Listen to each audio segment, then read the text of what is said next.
That is crushed. What got into him? So let me be clear. Emotions so high. Game winner! You ain't see nothing.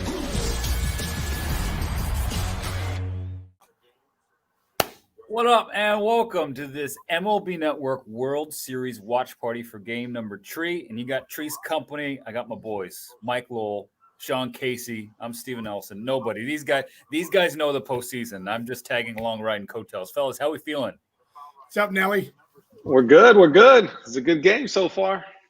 And speaking of good, if we're ranking set backdrops right now, it's Mikey 1, it's Case 2, and a very distant third.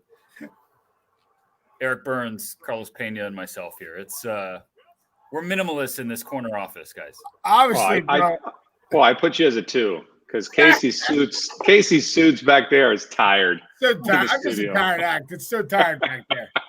Case, how come you didn't bust out that raspberry beret, that you had on MLB Tonight the other evening? Oh yeah, I was looking. Hey, a little three-piece action. You know what I mean? I loved it. So game 3 of this World Series is underway. Obviously, coming into this Friday, tied a game apiece. But Justin Turner, red turn, turning on one from Charlie Morton in the first inning. So it's 1-0 Dodgers. And we got live chat going on. This is kind of all of our first experience with this World Series watch party. But I'm down to have fun again. Look at this. See, Joe Pete, 0119. What up, Mikey? Hey. What up, Joe? Charlie Morton working up a lather against Jock Peterson. Case, your hair looks great. Don't feel self-conscious about it. What? It looks great. You look all right? Yeah. I told Case we had a little thing. What was it? Yesterday or the day before? He's going with a little bit of that Peaky Blinders look. Slick there, shaved on the side. I mean, I wish I could do it. I got a salad on top of my head, nothing straight. So, I mean, I'm jealous, but I kind of like it. I grew it out with the COVID, Mikey. Then all of a sudden, I just started slicking it back. I'm like, hey, I let the gray come in. You know what I mean? It's the way it goes. Keep it. Hey, Mikey, if you need any salt or pepper for that salad, I got you covered, bro. Oh, yeah. I mean, right here. I get to doctor it up every once in a while. I ain't gonna lie. Let's be real.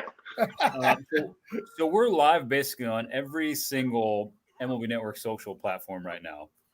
I know I'm leaving a couple out, but this is a Twitch debut for you, Mikey, as well. Oh yeah. I mean, I'm looking forward to being a huge Twitch guy, but yeah, you got to start somewhere. So this is day one. Yep. Ray, what it do, Case? Ray's asking. Hi, what's up, Ray? How you doing? I don't know what to do. It's 1-0 right now. I guess my dude's doing it. That's what I don't know. I'm hoping for everybody's sake that this goes a little different than the last time I was working the night of a game 3 in a World Series in which Walker Bueller was starting. That being a couple years ago, because that ended up taking 72 hours to complete and 18 innings. And Mikey, did you stay up for that whole thing?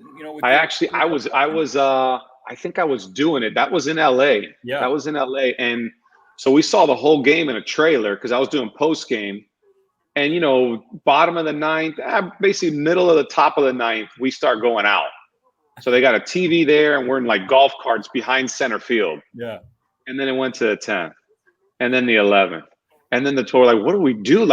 So we went back into the trailer to at least get some AC because in LA, that World Series, it was hot. I mean, smoking hot. Yeah. Then it just kept going. I was like, oh man, what are we going to do? So we saw the most exciting part, I think, of that World Series via television behind the center field wall. We couldn't see anything live. It was actually funny and sad and all in between, but you got to do what you got to do. That was an epic game. That's for sure. I missed the name of the last comment, but a raise up from Scotland. Did I read that correctly? That's awesome. I mean, F. Turner. What time is it in Scotland? Shoots, brother. I don't know the time difference. Let me find out. I've never been to Europe, so I'm not the person. What? I know. Come on, Nelly. I know. Oh, well, you might have to wait a little while now, but yeah, unfortunately. That's Europe's what happens great. when you put off life experience like that, and then a global pandemic hits, and then you can't do anything. It's 1:33 a.m. in Scotland right now, guys. It's what? Wow, true fan, like it. Love it. We're repping Rays in this office because, of course, Pena played for them. DJ Kitty creeping in the background. If the Rays score, I'll put on the DJ Kitty head. So that might be incentive to root against. Yeah, come on, Walker. We got Idaho, Misty from Idaho. Misty, thank you so much for tuning in with us. Yeah, get in here and get weird. Ask these guys some questions. Get weird. Yeah. Speaking of weird and beautiful, Jimon Choi, Case, I'll start with you because you got the majority of your experience over there at first. Can you do the splits like Jimon can? I used to be able to do the splits for real. I would surprise myself. I'd get out there really nice split, and then I'd be like, "Uh-oh, I'm in the splits," and then I would just stop, drop, and roll like I was on fire to get out of there. You know what I mean? But it was. I almost pulled a couple groins, but I could get out there. Now I can't. I can barely bend over now, but I was legit back then. Legit. I love it. Surprise yourself and/or hurt yourself. Daniel White, Mike. When did the gravity of winning a World Series MVP sink in for you back in 2007? Hundreds of pros, only one World Series MVP each year. Pretty insane. I get asked that a decent amount. And I tell people, probably like Case and a lot of us, growing up, we didn't have the same number of distractions like my kid has. I didn't have Snapchat. There were no phones, all these distractions. So I played at the park. We play wiffle ball all the time. So I tell people I don't ever remember putting myself in the situation saying, all right, 3-2 count, game 7, game's on the line. If you get a base hit, you're World Series MVP. I was like, the World Series MVP thing, that doesn't even enter the equation. It's like, oh, our team wins. I left you, I walked you guys off, whatever. So it was just, I call the World Series like the icing on the cake. I don't even know what you put on icing when they tell you World Series MVP. I knew I played well.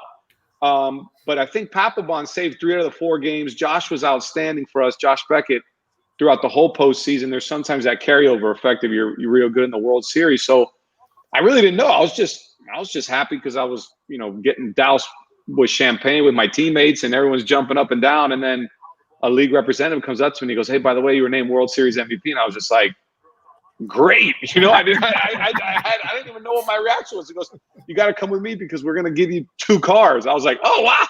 Oh my God. You got 2 cars, Mikey?" Yeah, man. I got a Chevy Malibu and a Chevy Tahoe. So it was pretty cool, man. What'd you do with those cars? The Tahoe I kept. I used the Tahoe probably 4 or 5 years. I had it. I mean, I that's a car that really kind of is kind of me, not the huge SUV, but and then the Malibu, I think, because you got to pay taxes on these things. They don't just give it to you for free. So, I think whatever the charge was that they charged me, a friend of mine, her daughter was going to college. I said, "Hey, whatever it cost me, it's yours." So I think everyone got a good deal. So it kind of worked out. But yeah, I kept the Tahoe for a number of years. It was it had sentimental value. That's great. Hey, in Case, had you guys pulled it out in 06, I mean, you would have been in the driver's seat for one of those cars, I think. Yeah, you know what? I saw Dave Eckstein. He won the MVP, and he was driving off in that. I don't know if it was a yellow Corvette. I can't remember what it was. It was like Camaro or something like that, like convertible. A little different than Mikey O got the Tahoe and a Malibu. I don't know if I could have pulled off the convertible yellow car. I can't remember exactly what it was. But anyway, yeah, I would have loved to have had that thing. Who doesn't like a free car or 2? That's the thing. So my wife and I were car hunting right now, and it's like I wish I was just able to go out and win a World Series MVP like Mikey did. It would fix everything. It would fix everything out of it. But I saw the comment from LS7121 saying he's got a DJ Kitty onesie. Now this from Kordasmi. If I butchered that, I apologize. You can be mad at me. How many games we think in this series going to go? Does it end this weekend? Yeah, 3 in a row here, Friday, Saturday, Sunday. Mikey, what's your gut tell you? And this weekend, no. That means one of these teams is going to win 3 in a row. I think they're too good. I'm with the experts saying that everything seems to point to the Dodgers because of their lineup and all that. But the Rays have been surprising people for the last 4 years. We always call it, it's the Yankees division, it's the Red Sox division, and the Rays are there every year. Even when we see the Red Sox with great 2018, subpar 19, 20. You know, they're kind of almost in like rebuild mode, to be honest with you. And the Rays just stay there. You know, it's 90 wins. It's 91 wins. Now we win the division in the short season. So, hey, look, Nelly, perfect pronunciation. Look at that. Congrats. Yeah. But I don't see it ending this weekend. I think it's going 6, maybe even 7. I don't think anyone wins in 5. Case. I agree. I think it's going 6, no doubt about. I think I said Dodgers in 6, but the Rays are good, man. This isn't gonna be 3 in a row by the Dodgers, and you know, I really think it's gonna go at least 6, probably 7. So we got a question from Matthew. Sean Casey, if you had to, and Mikey, I want you to back Case up after he gives his answer here. If you had to face Walker Bueller in your first World Series at bat, what would your approach be? I'd try and ambush him ASAP. That's you know, because I think his fastball is so good, but you know his secondary pitches are like electric, and I think for me, as Mikey would say, I know my approach was, hunt the fastball and react to the off-speed stuff. But when somebody has an elite off-speed stuff off of a heater that's 98, 99 miles an hour, I'm hoping to get that heater and get something, him make a mistake and me not miss it. I'm in the same book. I think Case and I had very similar approaches during our careers. I think part of it was we didn't strike out a lot. So I didn't really fear not being able to adjust. I actually liked guys that threw hard over, guys that had 2-3 pitches that could dominate. Now, hard is for me 94, 95. Once you get into that consistent 97, 99 range, I've always said once a guy is probably above 95, I felt like I had to get ready at a time where I was a little bit uncomfortable, much earlier than I knew I was comfortable doing it. So just in his velocity, he's kind of taking you out of your rhythm. So I rather hit something straight than something with a wrinkle every time. And I felt like I could catch up to velocity. Now, what would I do? I don't know. Maybe I'd punch out. It'd probably be a ground out to third or something. But yeah, I'm looking for something straight. I think with those guys, those elite strikeout guys, you really can't get too picky. You can't be like, I'm only swinging middle in. Like, I mean, if he gives me something a little out over the plate, outer third, I'm probably going after it because those guys that have elite stuff to put you away, you just don't want to get back into the corner. I don't want to be 1-2 or 0-2, even if I felt like I could put balls in play. There's a big difference on, how hard guys put balls in play when they got 2 strikes as opposed to earlier in the count. One thing with Bueller too is that like a guy like this, Mikey and I are saying this is what we would do, but we may not get a pitch to do anything, right? I mean, like the elite guys in the big leagues, like I remember games I faced Roy Halladay. I was like, hey, what happened? You rode 4. I go, I didn't get one good pitch to hit all day. He was just slicing and dicing the plate. It was cutting, sinking. It was surgical. So a guy like Bueller, like that's why we were saying, like, you're hoping to get that one pitch and just not foul it off, You might not get one. And by the way, Charlie Morton's no slouch either. Exactly. He's actually a great story because he kind of turned on his career, I'd say late 20s, early 30s. Yeah. And I mean, he's pumping 97 and he's got a slider at 88. And then he's got the real good, he's got the true sweeping slurve, it has curveball break, but slider action. So he'd be another one that, I mean, you see him here, he kind of short arms. He throws right out of his ears, so that causes a lot of deception.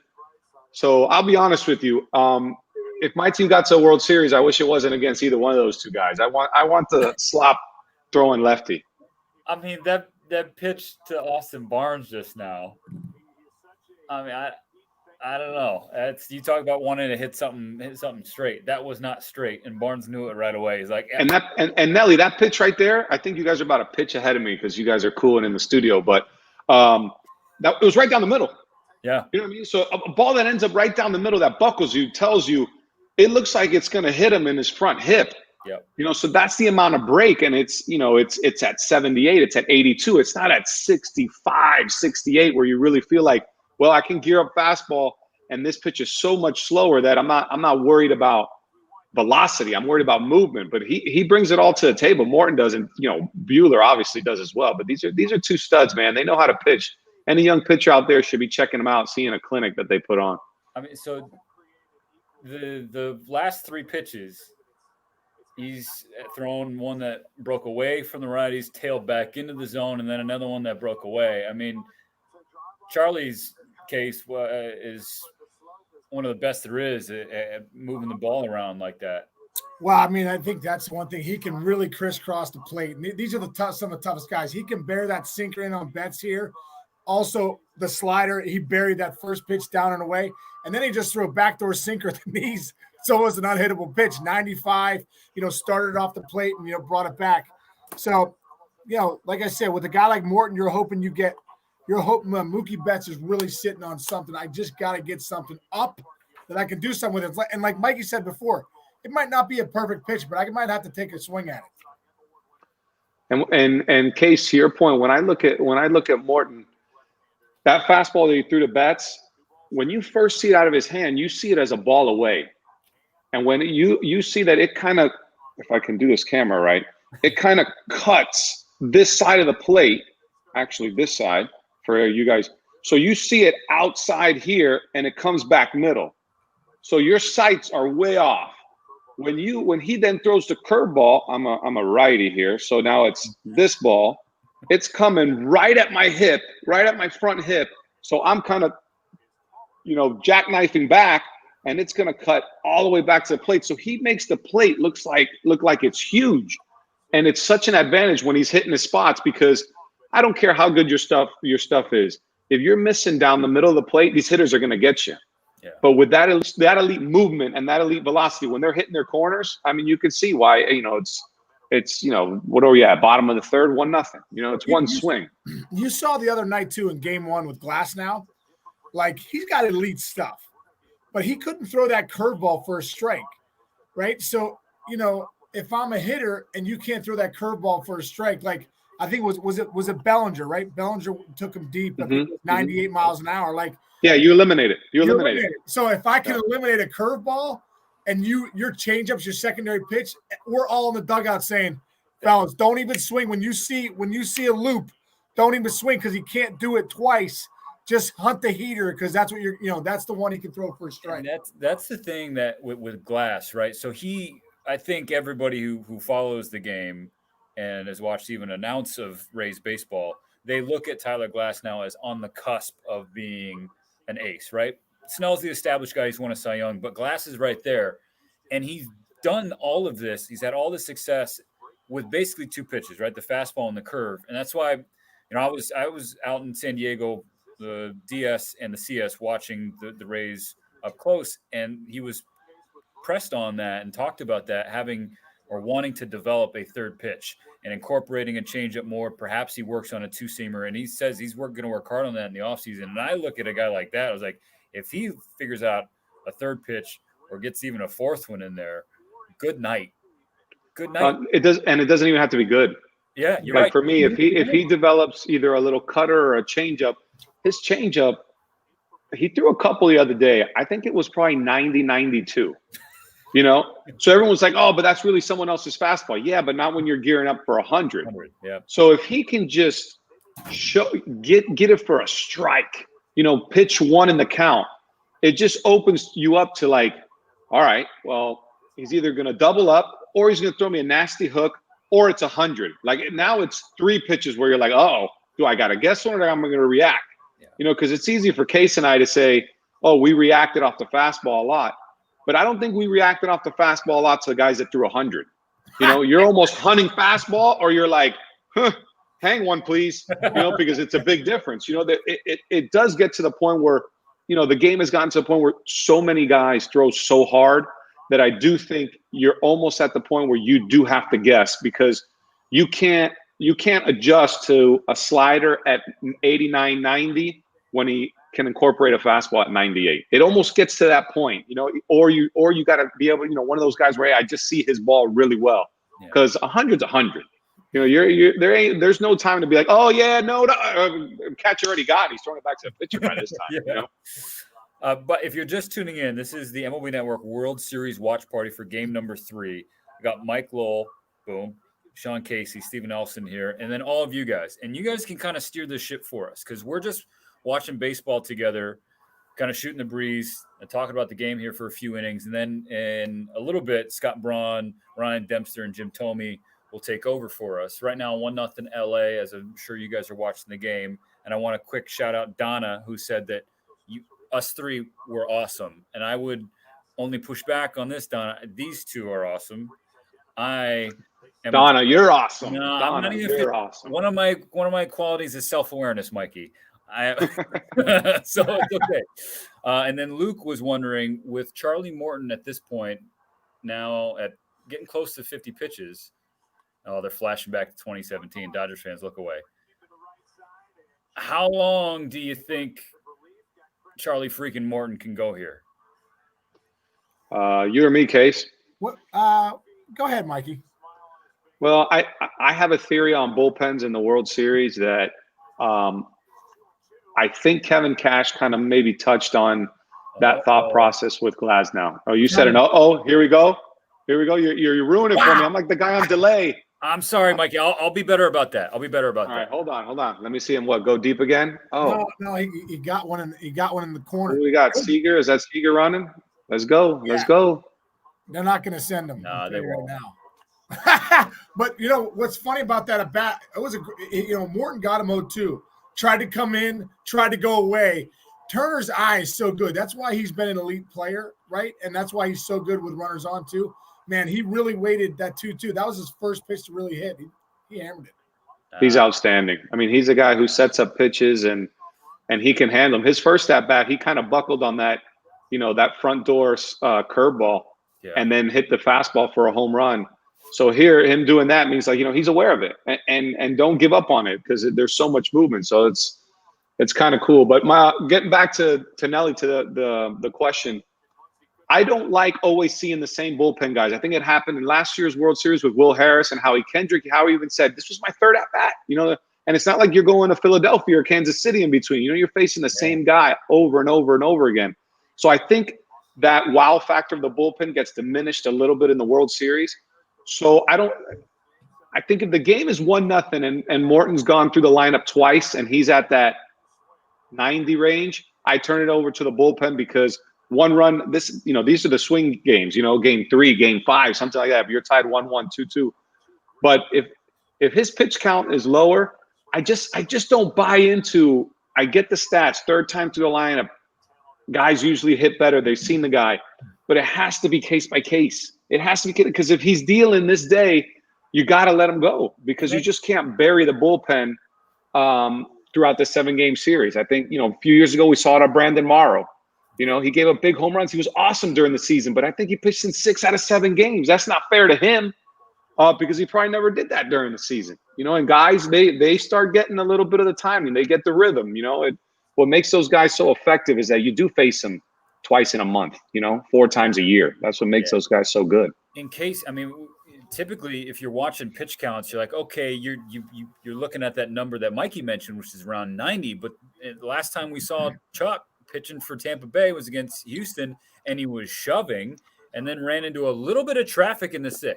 A little bit of traffic. Yeah. He got taken out after 66 pitches. And listen, this is what Cash and company do. I know this is their formula. I know that.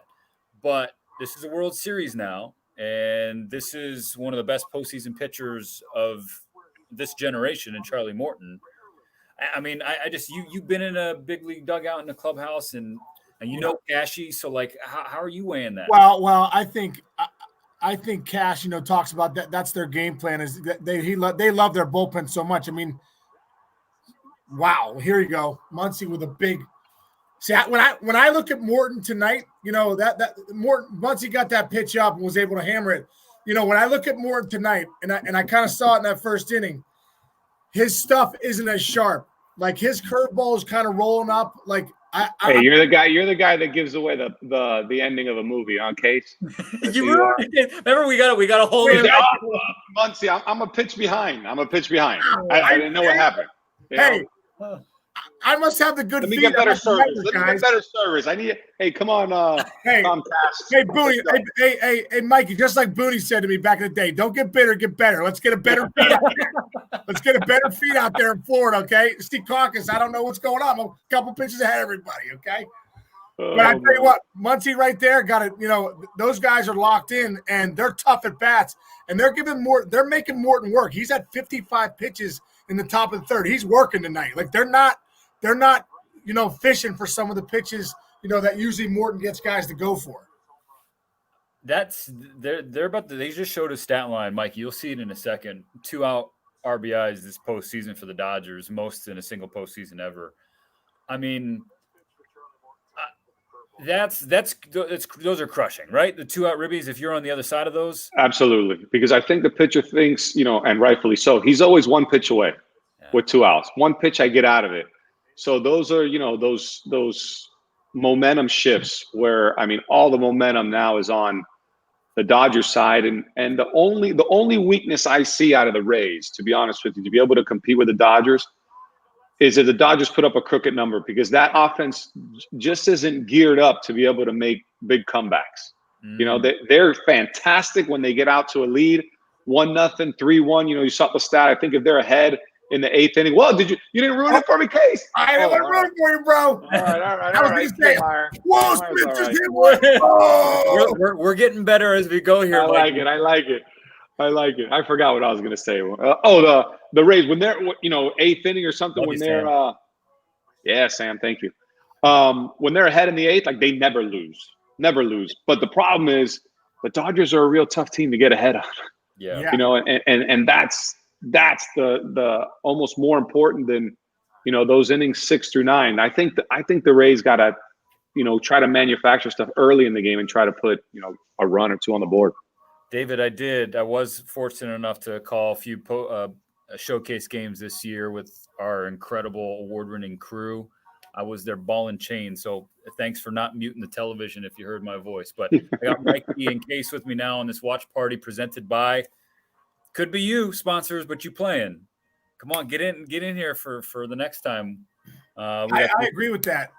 With Raise Caillou B1. Caillou B1. That's the truth. Like shootout with the Dodgers, because you got Bueller going. He's going to get with his stuff tonight, Mikey. I really think he's going to give them some length. So I don't think they're going to. It's going to be a big bullpen game. It looks like, but the Rays, I don't know if they can get in the shootout with the Dodgers because they look pretty locked in tonight. And he usually does. Bueller's usually a guy that does give the pen a little bit of a rest. He's not the 5 and dive guy, and it's just I don't know, man. He just rises to the occasion, man. He really does. And he has to. If we're being the Dodgers are 2 starting pitchers right now. I mean, we can love on Urias and May and Gonsolin all we want, but given their roles this year, they're not those true starter guys. It's Kirsch and Bueller because David Price opted out. Rich Hill, Kenta Maeda, they're not here anymore. So if you're going to have all these bullpen games, as we saw in Game 2 and plan to again in a potential Game 6, like they want Walker to go as deep as he can possibly go right now to preserve those high leverage guys. This is from Daniel White on Facebook. The Dodgers cannot be that team that you let hang around. The Braves did it with misplays, and LA will hammer you if you give them that momentum. I mean, Case, I think we're watching 2 teams that they've showed time and time again. You give them an extra out, Lord help you, because they're going to make you pay. I mean, and you just go back to that series against Atlanta. I mean, you cannot give extra outs in the postseason. I mean, Mikey knows so well. You can't give 4 out, innings. You can't do it. Like you have got to make the plays you need to make. You've got to make, everything's got to be crisp. The base running errors you have to be great on the bases. It's just you have to run good routes. Like you cannot give extra outs in the World Series. These teams are the 2 best in the game right now. Gee, I don't know how far back we can go with past questions, but it was baseball fan 1819, I want to say, or 1918. Boom. Okay. With the Dodgers having a 3-run lead, how does that affect how quick Doc Roberts goes to the bullpen? Yeah, I think the leash gets longer for Walker right now, does it not? Absolutely. But I think these guys treat leads 1 through 3 a certain way, and then they treat 3+ a certain way. Now, I'm looking right now, you're looking bottom of the 3rd, 1-2 count. and he's got mid-20s pitches. I mean, he can, at this pace, he can go 8. Like, he's going 8. And if things get out of hand, the only reason I'd pull him is if I didn't need to. You know, I actually thought Dave Roberts did the perfect thing of taking Clayton Kershaw out when he did. Do I think Kershaw could have gone another inning? Absolutely. But he kind of got that World Series, you know, start where he was the shutdown guy, got it out of the way. Why chance it for 3 more outs? It's an 8-1 lead. And I've always been of the fact of the belief of, if I can't hold an 8-1 lead with 3 innings left and my pretty good bullpen, I don't deserve to win the World Series anyways. Hey, Mike, So go ahead. I got a question. Did you see that play Turner just made? Yeah, love it. Dude, you were one of the best third basemen I played with. And you know it. You could flat out pick at some of the best hands I've ever seen. How hard is that play to make? I think we take that for granted because we're like, oh, these guys. But can you tell us how hard that play is to make? You know, it's you at third base. I tell people sometimes that regular 2-hop ground ball is the worst thing in the world because you just by where you are, it's kind of that in between hop. So the angle is so important. And for me, it took me 2.5 years in the minor leagues till I really felt comfortable playing third. You know, I played the middle infield in college. So when I got moved over to third, I didn't realize how important that first step and the angle was. So when I look at Justin Turner, that ball that was in the 5-6 hole, his first step was probably to left center. You know, he wants to create a little bit more space so he doesn't get, that nasty in between hop. You know, you kind of play it and you can come back a little bit. You know, you actually play that ball off of your left foot as deep, try to create as much space as possible. And basically, I mean, I would assume anyone playing third in the big leagues has enough arm to be able to, go back and make the throw to first. But it's the angles, man. And I learned a lot from Perry Hill when I was with the Marlins. I thought he was one of the best infield guys around. Yeah. And actually, when I was in the minor leagues, Mick Kelleher, who was our infield instructor with the Yankees, was just great to me, understanding where I came from because he played second base, with the Tigers, for a number of years. So he understood where I think my mindset was in reading balls and how it had to change when I moved over to third base. So, yeah, that play is very underrated. You look at guys like Nolan Arenado does it, and he makes it look effortless. Manny Machado does it. And when he turns around, then it's almost like they take a breath and just go over to first. They're flicking balls, and it's like, whoom, So these guys are just, they're supremely talented. And I think, the next crop of guys will learn off this group. And, everything just starts, I think, developing even more and more. But, man, what a great feeling when you're a pitcher and you know that if the ball's on the ground, especially Justin Turner, he's supremely underrated as a third baseman defensively, by the way. That's a rocket. Ooh, see? Good job, Case. You're quiet. Close. That was close. It's something that, is a relief for a pitcher. Let me try to get the ball on the ground. If it's on the ground, the guy's out. Yeah, Kevin Kiermaier, longest tenured Ray, already took Kershaw deep in this World Series. Almost did it to Walker Bueller. Reinhold, I see you, Eric. How different would the series play out if at home stadiums? Yes, first ever neutral site World Series. And I feel like there's a groundswell of support in some areas of baseball fandom that it's saying maybe we do this every year. I don't know how I'd feel about it every year, but what have been your impressions of a World Series between LA and Tampa Bay in Arlington, Texas? Harold made a good point the other day just about, just like the Super Bowl, you would know where the World Series is. You could promote it all year long. You could, just everything that it would bring to have a neutral site for the World Series. I don't know. It's kind of been cool. But I must say the home field advantage does matter in the World Series. The energy that the home crowd brings when you're in your home stadium, I think definitely is a factor. Well, I'll be honest. I don't like it at all. And I think it's a little bit of a disadvantage for teams that have more of a, let's call it a universal following. The Yankees, Cubs, Dodgers, Red Sox, guys like that, they're always going to outnumber a small market team. So they'd have an advantage when technically they're the visiting team. For me, it would have been really cool because I know from 2003 with the Marlins, I mean, we played in front of 7,000 fans till September. And when you go into the playoffs and we're playing in, Hard Rock Stadium called Dolphin Stadium, Joe Robbie, whatever it was called when we were playing, you're talking 75,000. So all of a sudden, our stadium turned into a major home field advantage. And by the way, you pack the Trop with those echoes and everything jumping off the roof and everything, I think it's a huge difference. It's a way to do it, Case. What a play! Thanks. Let me see. Hold on. Let me see what happens now. Let me just check it out. Lock in, Mikey. Lock in. Here we go. Oh, Mikey buddy. watches. I'm just going to remind you, you're watching the MLB Network World Series Watch Party game number 3. Oh my gosh! Justin What I tell you, dude. Underrated. He did it again, Case. That's Back so foot. awesome. Yeah. Look at great Kershaw job. and Kike going nuts in the dugout. Two outstanding plays that inning to go with the home run in the first and then the big double in the top of the third. It's the red turn game here in game number 3. Jason Barley. Do the Dodgers having a DH this year have any bearing on how this series goes? Yeah, universal DH, right? We're seeing a lot of these first. We just talked about the neutral site World Series. You guys both could hit the ball, and you know been on National League teams watching pitchers ride the struggle bus for 162. So, I mean, where do you come out now on this side, the media side of the fence, watching it? I wish they'd adopt it now for both leagues forever. You know, I don't see any advantage, especially in a World Series game, watching a pitcher hit. You know, I didn't like it when I was a player. I didn't, you know, and I was able to play, you know, 7 years in the National League and 5 and change in the American League. So I got both tastes, and it's a much more offensive game. But man, first of all, we'll create jobs. Guys like Nelly Cruz and Marcelo Ozuna are going to be sought after by 30 teams. I think they deserve that. Yep. You know, so the pitcher thing, it just doesn't excite me. The guys throw so hard now that the guys can't even bunt those pitches either. So that strategy is gone as well. So I think let the pitchers concentrate on their pitching. If you're as good as who do we got? Good hitting pitchers. It's Madison Bumgarner. Madison Bumgarner. You want to give him a DH one day because he can knock it out of the park? Hey, go ahead. You know, and Lorenzen in Cincinnati. You know, I'll give you those 2. But that's it. I mean, you're gonna tell me 2 out of 700?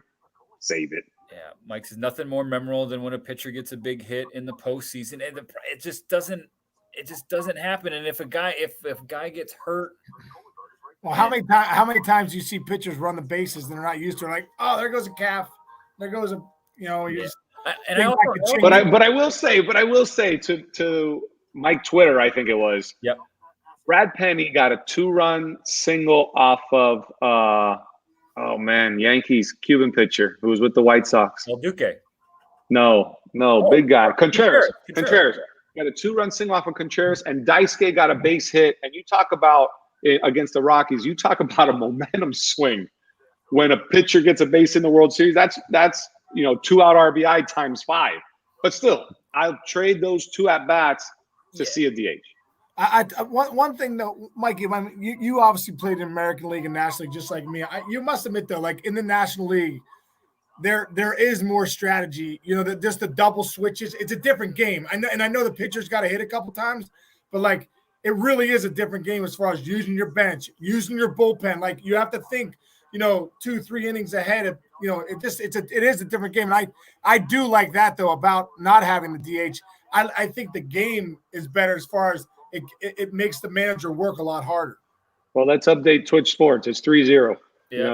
I saw that question. 3-0. So if you're at work, 3-0 Dodgers, and Justin Turner's putting on a clinic. Yeah, top of the but I'm with you, Case. I think from a managerial standpoint, it's 2 different worlds apart. Right. Like when your pitcher's at 84 pitches and he's up 4th, like in the 5th, like what do you do? That is a game-changing decision, because is he going to be a 5 and dive and now you got to ask for 4 innings out of your bullpen, or do you just go run with it and let your starter run out? So it's a completely different game for sure. Rocket by Bellinger, guys. In case Yeah. Hey, okay, Mikey. In case you're on dial-up, are you on dial-up? No, Belly's already. They're already back to Morton's face, and Belly already, taking off his arm guard. I saw it. Don't worry. We're not living. A baseball fan with a comment earlier, Justin Turner, we're getting replays of his defensive plays. Looks like a hockey goalie back there. Yeah, I mean, he's picking it tonight. Beard and everything, Nelly. Beard and everything for the hockey guys that don't shave for the postseason. That's right. Mike Lowell, World Series MVP. Sean Casey went 9 for 17 in the 06 World Series.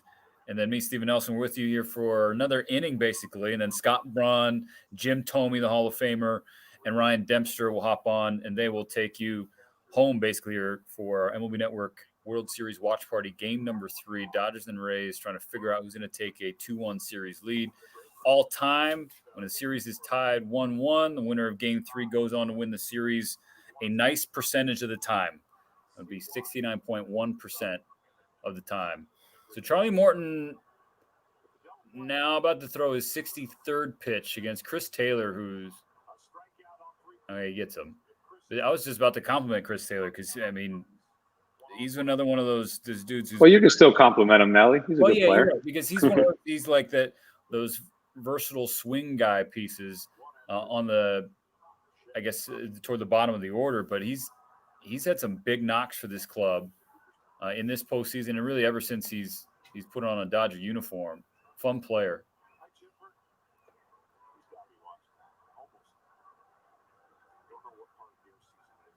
So get in here with your questions. Let's pepper Mikey and Case while we got him here.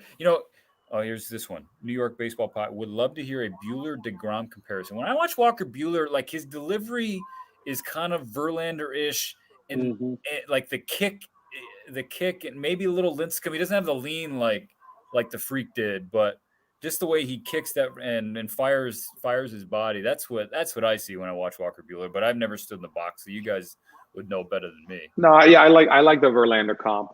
I mean, I think from having elite stuff and throwing as hard as they do, yeah, you can put another hit, guys. Another hit. Yes. Hold on. Hold on. Dial-up's kicking in. Hang on, let me get Mikey's rabbit ears real quick, guys. This thing's working. See if Mikey can see the game. So get somebody outside in the house and turn the dish. Just high enough. Almost made the play, though. Almost made the play. Nice play by Margot, getting that ball in the corner and keep the double play in order. That could turn out to be a big play. Ooh. Great point, Case. I do want to say this, like, and maybe it was because I watched the Rays for 2 weeks, in San Diego, and then I've seen more of them because we're based on the East Coast. But man, it seems like most people are just looking for a reason to like sweep them underneath the rug. Like they got beat by the Yankees in game 1 of the division series. It's like, here's the Death Star fully operational. The Rays, they're a cute story. They do things a little differently, but it don't work in the postseason. And then boom, they beat the Yankees. And then after game 1 in the World Series, watching every single channel, listening to the radios, they can't play with the Dodgers. This is going to be a short series. It's going to be a sweep. Like, do they even belong here? And it's like, this is the postseason. And this is Rays baseball. Like, this is what they do. Hey guys, a bunt. Wow. Unbelievable. Safety squeeze. Look at Doc Roberts, baby, pulling out all the stops. The bunts the bunts are coming back, guys. 2-strike approach, hitting the other way. It's all happening. By the way, if that play is executed correctly, it's unstoppable. It really is. It really is. A safety squeeze to the right side with a runner on first and a good runner at third is basically unstoppable, because if you come off, if the first baseman comes way off and is playing in, charging, that guy steals second without any problem. So now you're at second and third. And if you put it down, he has to come in and he's going on contact. It's unless he bunts it back to pitcher. If he gets it down on the right side, that play's unstoppable. I know Mike Scioscia used to do that a lot with the Angels. He was big on that. He had guys that can execute. Just the third sacrifice hit. When Mikey and I played against each other in the Cape Cod League, we used to have this guy Scott Solman who he returned kicks for Notre Dame, yeah, wide receiver Notre Dame. I mean, this guy could fly. It was unbelievable. And our coach Bill Mosiello, who loved the bunt, was like, all right, Solman, you're gonna just bunt here, right where Mikey said, in that Bermuda Triangle, with a first baseman converges with the second baseman and the pitcher, and it's an unstoppable play. So he would just bunt every time. It was unbelievable. Put it there, and I'd drive him in, Nelly. Boom, Brewster Nelly, when we played against each other, I played for the Chatham A's and Case played for what? Brewster Whitecaps? Yeah. Okay. Case's team, the non-pitchers, was like 11 Dustin Pedroias that could fly, and then this big, hairy monster hitting cleanup. I think he drove in like 60 runs in 40 games because he had the people stealing second, stealing third, and then Case would come up. Bam! And I was like, where did they construct this team? You know, you show up in Cape Cod and you're like, 2 guys from Clemson, 2 guys, from all over the place. And I'm like, what's this Brewster team? All they wanted was little guys that could slap, and then this behemoth as a cleanup hitter. So it was kind of cool, man. We had a good time. Cape was something different. Case the mayor then too? Always. And I tell the story. I thought he was like, trying to do Jedi mind tricks, because he'd be like, you just bloop one, in a right field. He's like, hey, man, nice swing, dude. Your hands really look good. You really saw it. I was like, what's this guy talking, man? This guy's a jerk. Then we get to the big leagues, and, we remember each other from the Cape. And then I get to first, it's like, hey, Mike, what's up, man? Hey, great. Oh, hands look awesome. And I'm like, so then I start asking the coaches. I talk with the third base coach. I go, is he that nice? Or is this just a show, dude? I mean, what's going on here? And he's like, dude, he's the nicest guy in the world, man. We kind of call him the mayor. And then, of course, it kind of morphed into what it did. So there he is. Case, let me ask you this. Yeah. You are famous for these types of interactions in the story. Story time with Case is like my favorite thing of all time here at the network. Was it the same on the World Series stage? Did you have the same sort of interactions on first base, like chumming it up, or was it different? Was it more silent? I mean, you still know, it's a small fraternity, so you get to know a lot of guys. So, obviously there was, when I was in the World Series with the Tigers, we were playing the Cardinals, and I knew those guys a lot because I played against them when I was with the Reds all the time. Right. I remember one interaction I had with, sorry guys, I need to interrupt. Mookie Betts up the middle. Here comes Peterson to score, making 5-0. He's leaning into it, Mike. He's leaning into it now. Morton's now he's just turning the knife. The knife was in, and now he's just turning it. He's one of those guys. Great piece of hitting, though. Wow. Great piece of hitting, man. I mean, he tried to pound Betts the whole time. This is why this lineup's tough. They take pitches. They take pitches until they get a pitch. Watch Betts here. Pull his hands in. Mike Lowell's special right there. Boom. Right up the middle. Man, that's a great piece of hitting right there.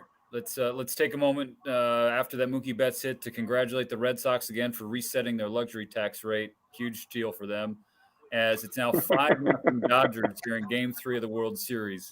Case, back to you. Oh, so one conversation I remember at the World Series was I was with the Pirates at the beginning of 06, and John Hirschbeck, who I think is one of the best umpires of all time, he lives in Bradenton, so he's umpiring all those games. So we're chumming it up, all that stuff during spring training with the Pirates. Well, I get traded. I literally go from the outhouse to the penthouse at the deadline. I go from the worst team in the game to the best team in the game. Man, something good happened, guys. Let you watch it. Finish your story for another pitch. Okay. Okay. So here's what happened. So John Hirschbeck in the World Series, he was the first base umpire, and I was the first. He goes, Case, can you believe it? 6 months ago, we were both in Bradenton, Florida, and now we're in the World Series. And I was like, there is a God. It's unbelievable. Hey, fellas, I got a surprise for you. What do you got? Yeah. Baby. Yeah, man. It's so great to see you guys, especially you, Mikey. I saw Case the other night. Hey, I'm in my office last night. I get a FaceTime call from Deb. I'm about to go on air. I'm like, oh. I answer. He's like, he's in his garage karaoke. And I'm like, he's like, let's get it on. I was like, put on Hall Notes, baby. Put on some Hall Notes. And boom, we just started playing You Make My Dream Come True. And I'm in full suit in my freaking office. I'm karaoke with Deb in his garage. What a world. Well, what I like is, we had the heads up for this show about 3 days ago, and Case dressed up for the occasion with his Cooperstown shirt that he had in his 12U Cooperstown shirt. So thanks, Case. You guys, nothing but the best. Nothing but the best. Casey's always full of energy, like his colleague Eric Burns. Yeah, I share an office with Burns. Oh, I love Jimon Choi. Sorry, Kate. Sorry. What a play. Sorry. Where are you, Demp? Do you have a delay? No, I'm a little delayed too. I just saw it. Hey, but Luke says, Ryan Dempster, you're one of my favorite pitchers of all time. So Thanks, Luke. Appreciate it. Make up for it. What a play. Jimon Choi is a wizard, and I'm in love with him. Dude, he's like so underrated at first base. He goes and gets the ball as good as any first baseman. Like he's shaving off a half a step by how far out in front of the base he goes and gets it. It's been a clinic all postseason. I think he's opened a lot of eyes because not people are they're not locking in on Jimon Choi and how he plays first base. But now they got no choice but to pay attention to it. Hey, so Demp, you're going to be with Jim Thome and Scott Braun. That is a lot of muscle mass that you're going to be with. We'll reminisce with Thome about his great memories as a Dodger. Dodger great, Jim Thome. Hey, since we're on a commercial break, speaking of great memories, so yeah, we had a very unique clubhouse when I got traded over to the Marlins. So it's Dempster, Mike Redmond, who's one of the most underrated funny guys in the world, Millar, amongst others. Cliff Floyd was there. So we'd go to Montreal and go to this restaurant. I forget the name. It's always on the second floor, nice. What's that? Weinstein and Gavinos. Yes. Okay. So it's a good 14, 15 steps up to the second, floor, nice, Montreal, one of the best cities around. Everyone dresses nice, all this. We're having dinner. And when we're done, Demp goes, hey, just play it off like nothing, but I've been working on this. And we're like, what is he working on? He's coming down and he trips on purpose and rolls down 14 steps. Vroom, vroom, vroom, vroom, vroom, vroom, vroom, vroom, vroom. Goes to the bottom, stands up, and you see the hostess that's sitting people and everything looking, and they're like, oh my God, we're about to get sued. Jen gets up and he goes, hey, good evening. Have a good night. I was like, what? He goes, I've been working on this. I go, this is what you've been working on? I go, wow. I mean, I'm sure, don't worry about the labrum that we might tear or something, but that was our clubhouse with the Marlins, man. That was a unique and special experience. I'm not gonna lie. Yeah, it was, man. Didn't we go bowling after that? Me, you, Red. We went bowling, and then you know what Dent did? Very uncharacteristic.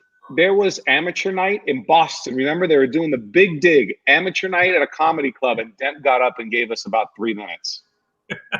And it was pretty good and maybe not safe for work, but the material was NSFW, yeah. Baseball fan 1918, been one of the MVPs of the watch party in the chat, says, lol, sounds like the team should have been called the Florida MLB Network Marlins. Yeah, every one of y'all work here. Now, Millar, Cliffy, Demp, Mikey Lowell, Leiter. I could put him there. Leiter. Yeah. Oh, it's Al's birthday. Should we? Oh yeah. Happy birthday, Al. He's definitely not watching us guys on his birthday. I'll tell you that right now. The odds that he picks up my FaceTime is very low, but I'm gonna try. I think you can do it. I think you got it in you, Nelly. I find if you just keep calling, eventually they pick up. You know what, Nelly? If he says no to you, then I'm going to try, and then Demp tries, and we just harass him until he picks up. Let's see if we can get Harold to pick up. He just FaceTimed me. If you listen, this is what Mike Lowell's internet sounds like. He's got a hamster in there just running on a wheel. Guys, I'm getting ice. I'm getting big league, as I expected. So, Mikey, you're up. All right. Harold's Big Ten on me, too. He's big leaguing me, Harold. This is not great for egos and self. Guess they don't like us, guys. I have FaceTime unavailable because since I have no Wi-Fi and my cable's late and I'm behind one pitch because you guys have supersonic systems, no outlier for you guys. All right, no outlier. What you got? Okay, so for the people who wanted us to focus on game number 3. Quick update, still 5-0 LA, bottom of the 4th inning. Oh, wait, Harold's calling. Oh. Hey, it's not going to be a short conversation. Hang on. We're on this Twitter thing. I told the people that I would call or whatever it is. I just told the people I'd call and you did. There you are. H. Can you see everybody? There's Harold. Harold's on location, guys. Was he on the concourse? I can't believe I'm saying it, but I miss the caucus.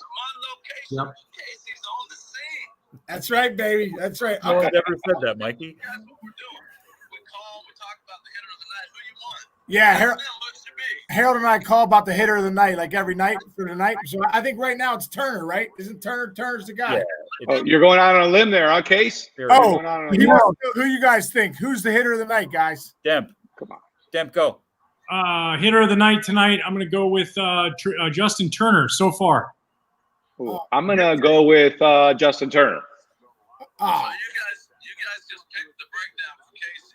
So he's going to Justin Turner. that's my breakdown tonight, guys. Get ready, people. Hey, Harold. I'll call you right back. No, hold on. Wait. Case. Hang on. Demp wants a question. What? Real quick, because we can't see on TV. Is he throwing Bridgestones or Titleist? Walker Bueller, what are those that he's holy cow. Bridgestone or Titleist up there? What's he throwing? Golf balls. It looks like he's dominating. It's Walker Boulay time tonight, baby. He's out there painting like Picasso. They painted his hands on, I know that. Hey, Mike, I want to ask you. All right, I want to ask you about B. Lau, Brandon Lau, right? So, all postseason, it's been when are you going to move him down? When are you going to give him a breather? When are you going to sit him? How long can you actually stick with this guy? He looks lost up there, and then he goes bridge twice in Game 2 of the World Series, opposite field both times for the first time all season long. Like, where was your head at as you're listening to those discussions centering around the guy who would have been the MVP from a hitter standpoint for Tampa Bay this year? I think Kevin Cash has the best pulse in that clubhouse. And to a certain degree, everyone's streaky, and I wouldn't have as much of a problem maybe if they dropped him a couple spots in the lineup, but he's still a threat. He's a guy that even if he's 0 for 7, it's not like they're grooving him fastballs at, 91 right down the middle. He's still a threat and he's still a presence in the lineup. And after what he did in Game 2, they're not really looking at, he's hitting 120 in the postseason. Wow, that is filthy. That was gross. That's why I was making the face. That was gross. I thought you passed that for a second. Yeah, it's not that he's hitting 120 in the postseason. It's that he was 2 for 3 or 2 for 4, 48 hours ago with 2 home runs. So you have to respect it. I'm a big believer in you got to stick with the guys that got you there. I'm just not giving up on him because he had a rough 2 weeks. And it looks like the Dodgers are making that adjustment. They're going to try and crowd him tonight. They're not. Both his homers yesterday were out over the plate. Did you?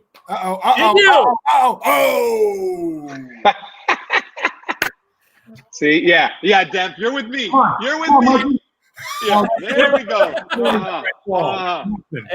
Hey, let's get real weird on this MLB Network World Series watch party. Can we fit 2 more boxes into this thing? Oh my gosh! Yeah, we can. Hey. Bang, bang. What a flex by Tommy with the Hall of Fame. How you doing? Good, Hey, brother. that's a lot of thunder. Hey, by the way, I'll be back in 2 seconds because I got something from Case and I think Tommy. Hold on. Jimmy, you look like you're going to get ready to go out and hit a couple bombs or chop some wood right now, brother. I would love to do both. Looks like he works side by side with Dalton at the Double Deuce. Look at him. Yeah. Dalton, Roadhouse. Right. Yeah, Roadhouse. Like just don't no even doubt. in here, boys. You guys are going out on the street. Just how it's going to work. Scotty, with you and Jimmy hopping in here, nobody's messing with this watch party now. Now we got 30 push-ups in between each inning, each half inning. like Randy, 300. Oh, yeah. We'll add up to 300 by the end of the night. Love it. The Rosarena workout plan. What do you think, Tommy? I love it. Let's go. Have Hey, you Chase, great job on the demo. You've been doing great. Thanks, brother. I appreciate it, Jimmy. Yeah, I'm enjoying it. Just being able to break down some hitting. We love it, man. Right? You're doing great. Thanks, buddy. Can't wait to see you, man. Yeah, I miss you guys, dude. I know. All you guys. Mikey's going to get? What is? All right, so I'm going to give you a little inside peek of my man cave. This is my bar here. I don't know if you could see it. Okay. You see all those bats? Oh yeah.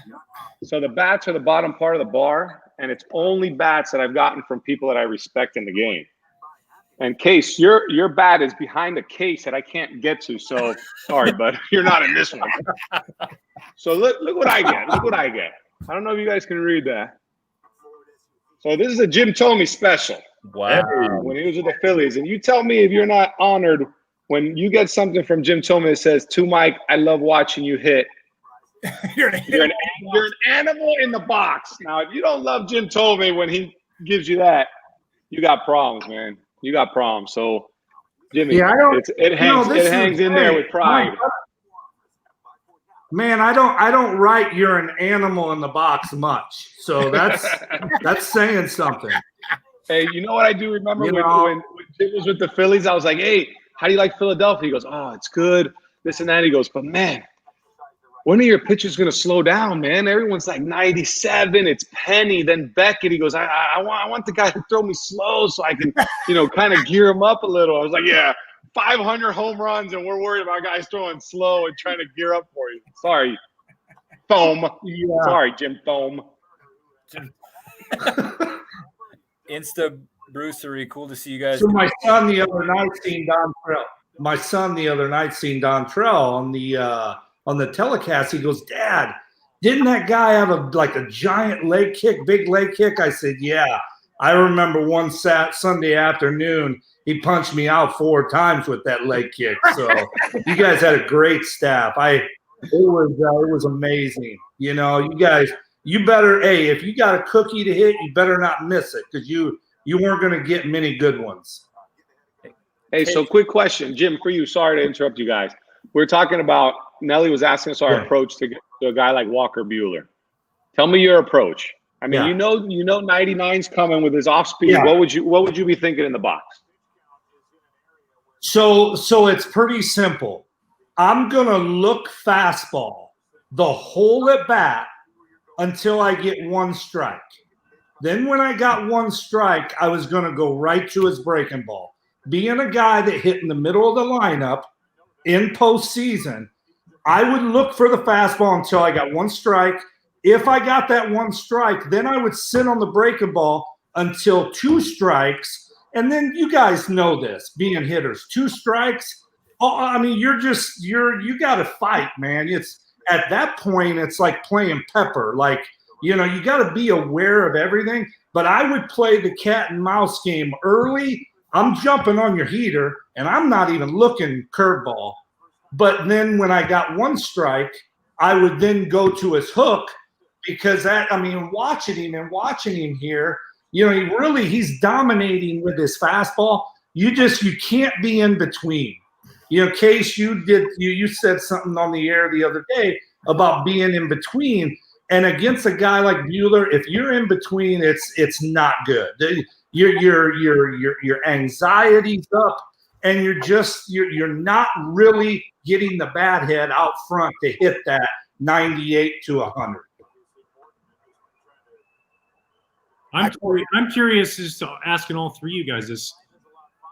Did you ever just give an at bat? How many times do you think in your career where you just went up, Mikey or Case, and you just said, "I'm breaking ball the whole at bat, and if this dude throws me all heaters, so be it. But I know he's going to throw me a breaking ball. He's going to be for a strike, and I'm not missing." Well, I'll give the most boring answer. I think in 12 years, let's figure 7 times, probably, I don't know, 10,000 at bats, maybe 2. Whoa. Maybe 2. Just because when I sat on pitches, which was very rare, I'd kick myself if I then took the fastball right down the middle, because then I eliminated my strength. I hit the fastball better than I hit any other pitch. So why would I sit on something else? And for me, I marveled at the way, like the way Mark DeRosa talks about Chipper Jones, and I saw it all the time.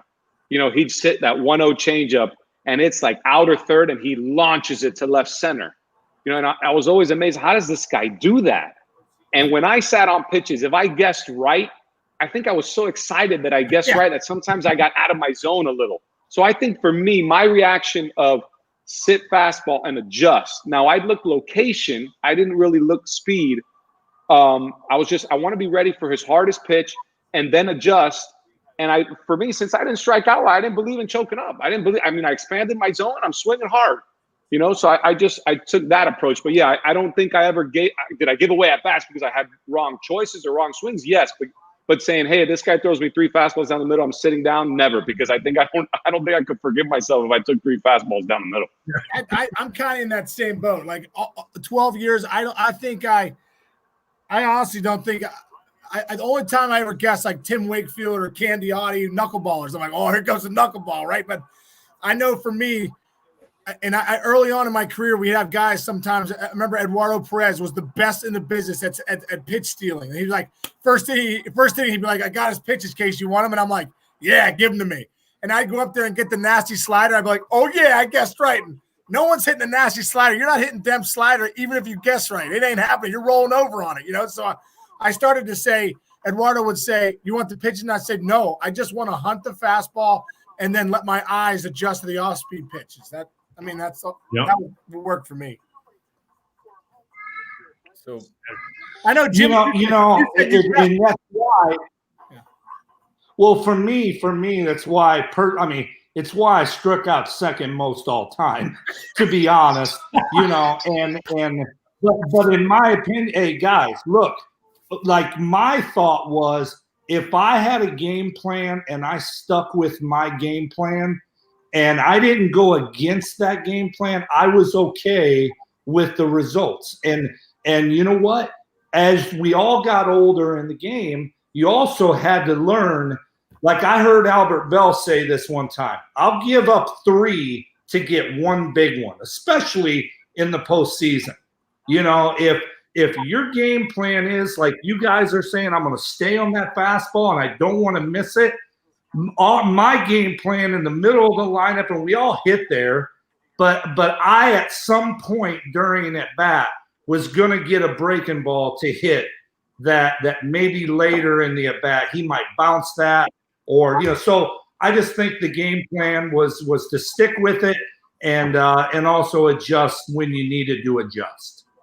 And Jimmy, you make a great point because there's a lot of ways to hit. I still remember my first big league camp. Tim Raines was, your 4th outfielder. And I asked, I'm picking his brain. I go, hey, Rock, do you guess? And he says, every single pitch. And I was like, oh, my God, I'll never play in the big leagues in my life. This guy guesses there. I don't ever guess, So it's just one of those things, where whatever you're comfortable with. Manny Ramirez was fantastic. He would take 89-mile-an-hour fastballs right down the middle. And I'd be like, Manny, what are you? He goes, not looking for that pitch, man. But when he got it, he didn't miss. So it's just that ability, knowing. Right. Like I wish when I guessed right that I could stay within myself and drive that ball. I just didn't have that. That wasn't my approach that worked effectively. So there's a lot of ways to hit, and some better than others. Obviously, 500 and 600 home runs. Yeah. So Demp, I have a question for you. And what we've said, and knowing that say you're in the postseason. And you're facing Mike Lowell, you're facing Sean Casey, myself. Could you tell if we were sitting on pitches, and were you afraid? I don't want to say afraid, but were you cautious of using your fastball in areas where you could get hurt?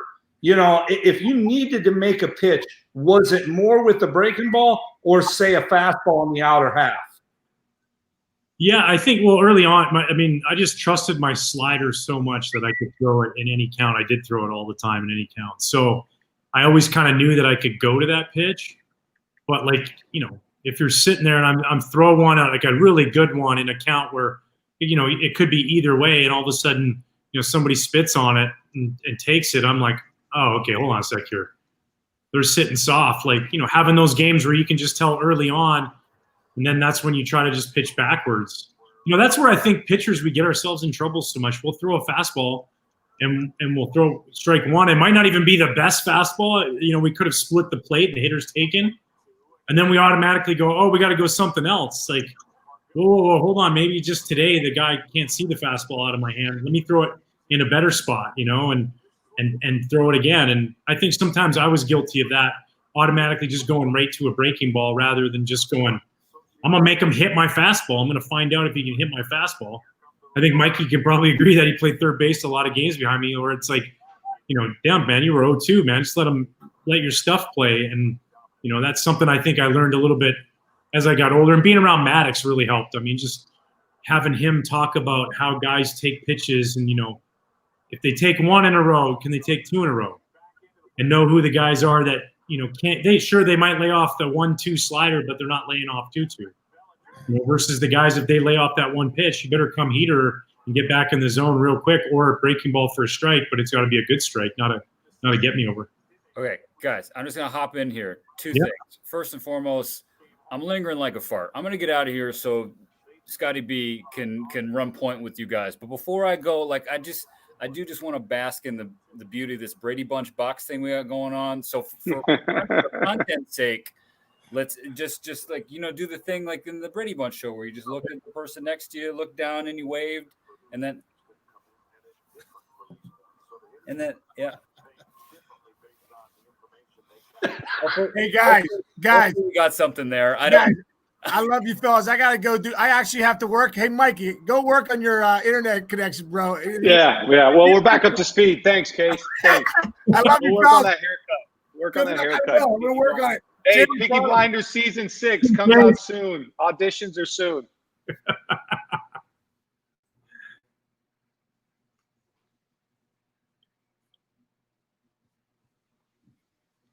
I'm muted. Demp, you there? I'm there now. Now we're good. Oh, I'm here too. You got me? Gotcha.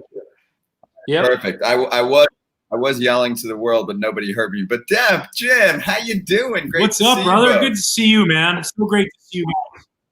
I'm good. Yeah, it was fun to watch those three. I think that two of them are on MLB Tonight postgame. I believe Nelly and Case are on postgame. So anyone that wants to see them there, but just to get everyone acquainted to what we're doing here. This is the Game 3 watch party. Scott Braun, Ryan Dempster, Jim Thome. Questions, comments, concerns, we are here for you. You can drive the conversation with us. What's going on in the game action? It's all LA so far tonight. A lot like Game 1, actually. So let's start there just because we haven't given our thoughts on the game yet. So, Dem, from a pitching side of things, I mean, we were very excited about your more traditional classic pitching matchup between Charlie Morton and Walker Bueller, but it's been one-sided so far. Who couldn't be excited with those two guys on the mound? I mean, just their capabilities of going out and dominating any lineup is a ton of fun. And, as a pitcher, I admire it. I've had this, just love for watching Walker Bueller pitch since he's come in the league. And, for a young guy, man, he's got moxie and poise out there. Every pitch he throws, he just looks like he knows he's going to get you out with it. And it's fun to watch. But the Dodgers, man, they come get you. They make you throw it over the plate in the strike zone. And if you make a mistake by a couple inches, it's an extra base hit. It's a homer. They do everything. They're fun to watch. Last inning, Jim, we had 3 singles, a safety squeeze, and a stolen base from the Dodger offense, kicking it back to the good old days. It was a reminder, a little bit of old school, And I think when you look at the Dodgers, for me, Scott, I think they remind me a lot of the Yankees in the 90s. They work at bats. They're very patient. They don't have any anxiety. They have a game plan. Like in Turner's second at bat, so he hits the home run off Morton in the first on a fastball. He took a fastball the second at bat. And I was thinking to myself, he's sitting on breaking ball. He is speaking of Demp, how we were talking. So you watch these guys and you go, okay, I've beat you on your fastball. He took a 94 his second at bat.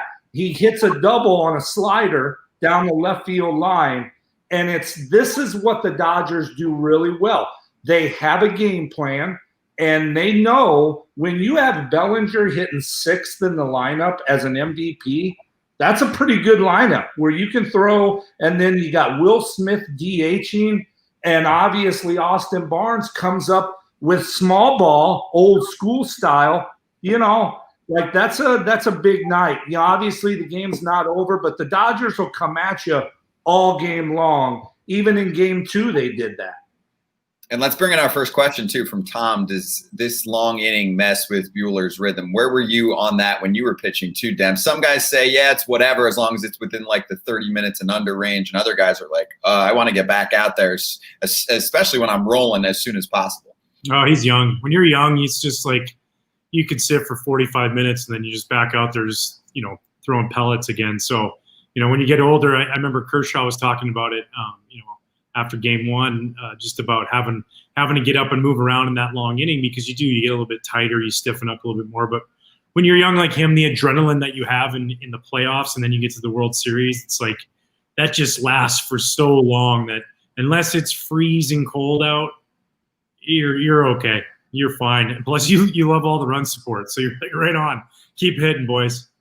And you've got fans there. And, yes, it's not a packed house. I was just out recently in Texas for 2-3 weeks for some of those games and was in Arlington for part of it when the fans were brought back in. And I got to say, it's loud there. You might not be able to tell completely just watching on television what it's like, what the atmosphere is like. And, of course, it's not, it's everyone in seats everywhere and everyone's distanced and it's about a quarter of the ballpark full. But I got to say, and I had been to the ballpark when it's been completely quiet. It is such a different feel. Your appreciation level for fans completely changes because they're used to this drone noise, the artificial noise all year. And what you don't get with that noise is the random "Let's go Dodgers" chants, the booing on too many pickoff attempts at first base. All of those things come back and it just brings the ballpark soundtrack to life. And it just sounds so much cooler there now. Let's bring in one from Lace Up 27. Advantage to the Dodgers by having previous experience with fans and the stadium. Yeah, Jim, I think so because the Dodgers have been there so long. When I was covering the Dodgers for the NLCS, Dave Roberts had already said to me at that point, it feels like we're making this our second home. And that was a week and a half ago at this point already. Yeah, and I, Demp, you can attest for this. I think when you're in a ballpark for – as long as you kind of adapt to your BP as a pitcher, you adapt to throwing in the outfield. So every day you do this, you take ground balls in the infield in the same spot. You know how the ball is going to bounce up. Is it going to stay down? These are little things as a baseball player that you really like every day. You go, okay, this is happening. I have to remember this. And I think you add to the, ability that the Dodgers have throughout their whole organization. And then you put them in a place like this for a length of time. It is an advantage. When I woke up today and I looked at this matchup between Morton and Bueller, and obviously it's early, it's game 3. I thought to myself, whoever wins this game tonight is going to win the World Series. That's my prediction. And these are two really, really big guys that have carried their team. And whoever I think wins tonight has a really good chance of winning it all. Yeah, I agree. I agree with you. And I agree with about the, the home field advantage, just from the sense, like you're saying, baseball players, everybody in life, a lot of people are routine orientated, but the more you can start answering questions that make your anxiety go away from your routine, like where's the batting cage? Where's the bathroom by the batting cage? All those things, the longer they've been there, that starts to become, they know all that stuff. They start to know security guards by the dugout. There's this at ease feeling like it is your home. And playing in front of the fans, I think, for some of those Rays, they got a lot of young guys in the big stage, so now all of a sudden just get those fans in there, at the very end of the season for your first series all year is probably just a different feeling, something that the Dodgers have already had a whole series being able to experiment. And, you look at what they did during the regular season, the Dodgers had one of the best kind of piped in crowd noises. You'd watch a Dodger game, it sounds like it was a full house sometimes. They did an unbelievable job at that. And they're DJ out there too. He's a superstar for the Dodgers. It's like a nightclub for their games. It's awesome. This one's for you too, Deb. LS7121. So, and it's going to matter so much more if they fall to the Dodgers. We're about halfway through, but Tampa Bay down 5-0 right now in the 5th. Bueller's still dealing fastball, working up in the zone. Do you think Game 4 is going to be a bullpen game tomorrow for Tampa. And I'll preface it with this as well, Demp. One of the radio hits I did today, they were asking me about how much of an advantage the Dodgers have for these next few games because they have actual starters set up. And I said, okay, but have you watched the way Tampa wins the past few years? Just because it is or could be a bullpen game tomorrow doesn't mean that they're going to fall. That's sometimes their best baseball. Yeah, well, and they find pockets within a lineup, right? Kevin Cash looks at it and says, okay, I trust this reliever. I mean, he has guys closing a game. They're pitching the 4th inning the next time. Then they're in the 7th. Like, they find the right slot for those guys to match up well with whatever that part of the the lineup is.